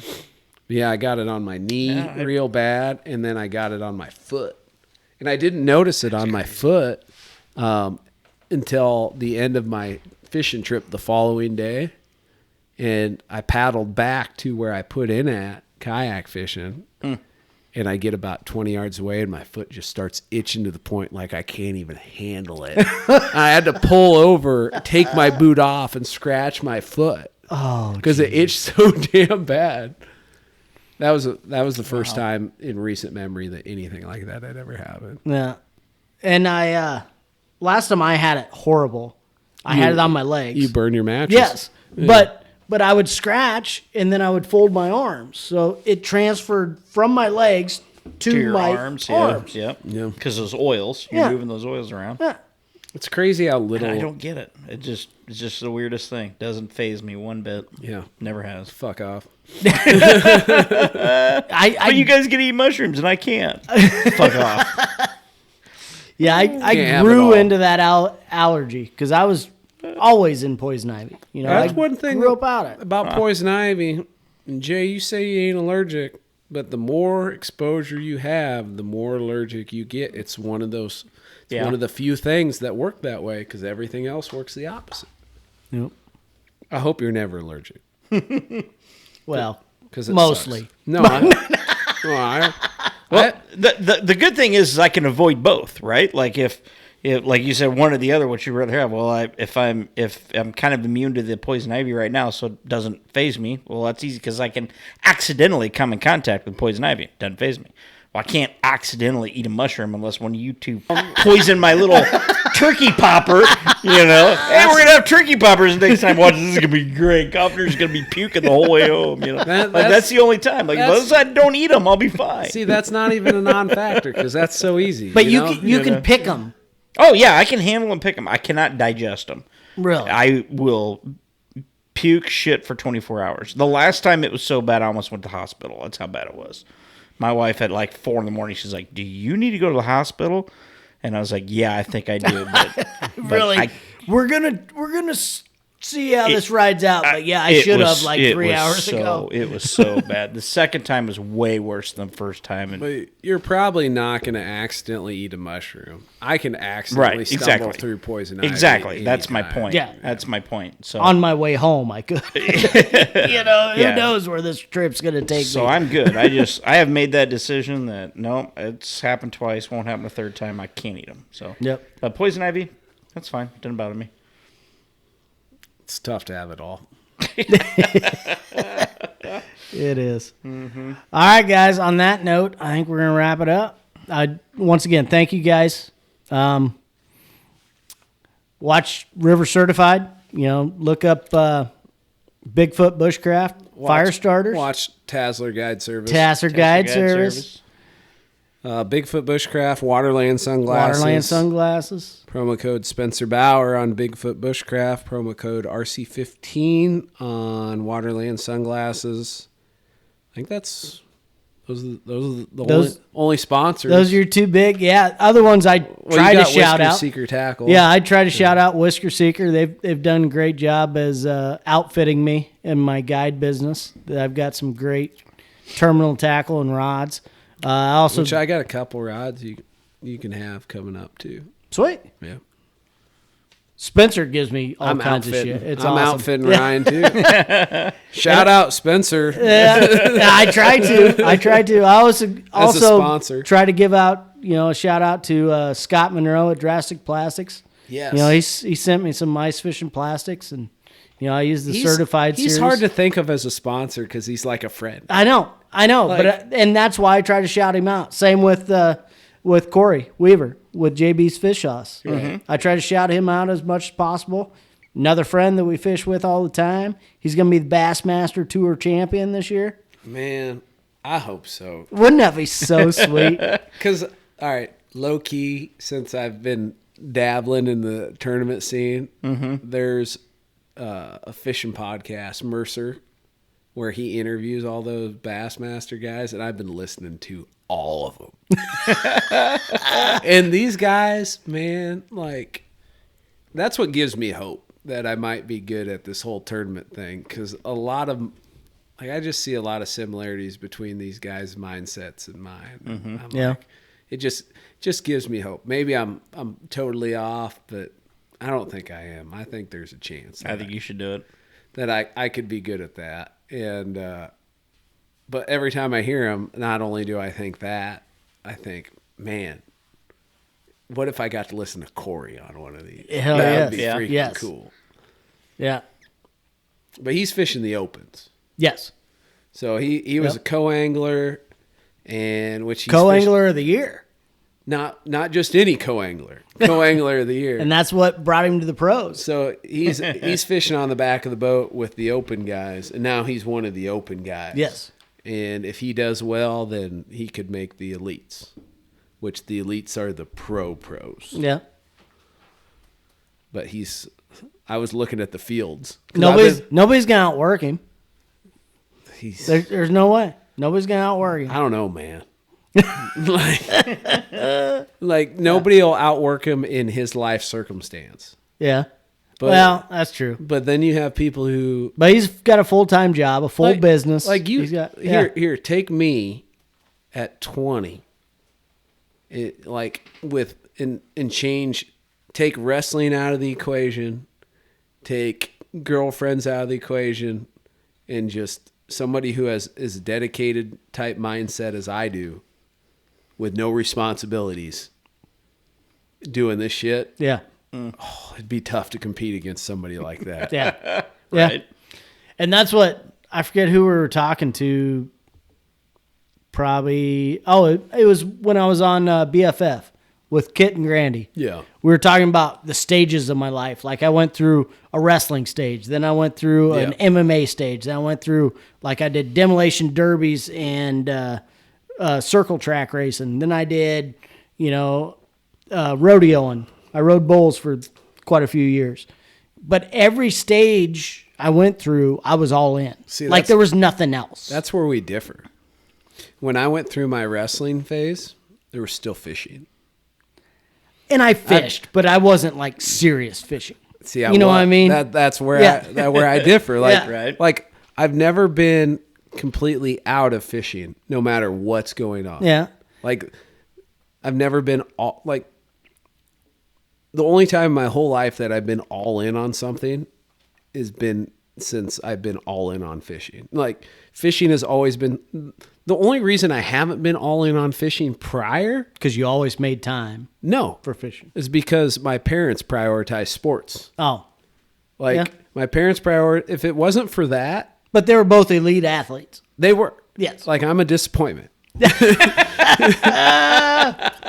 So if it wasn't for my What's parents. your son do? He's a pro fisherman. Yeah.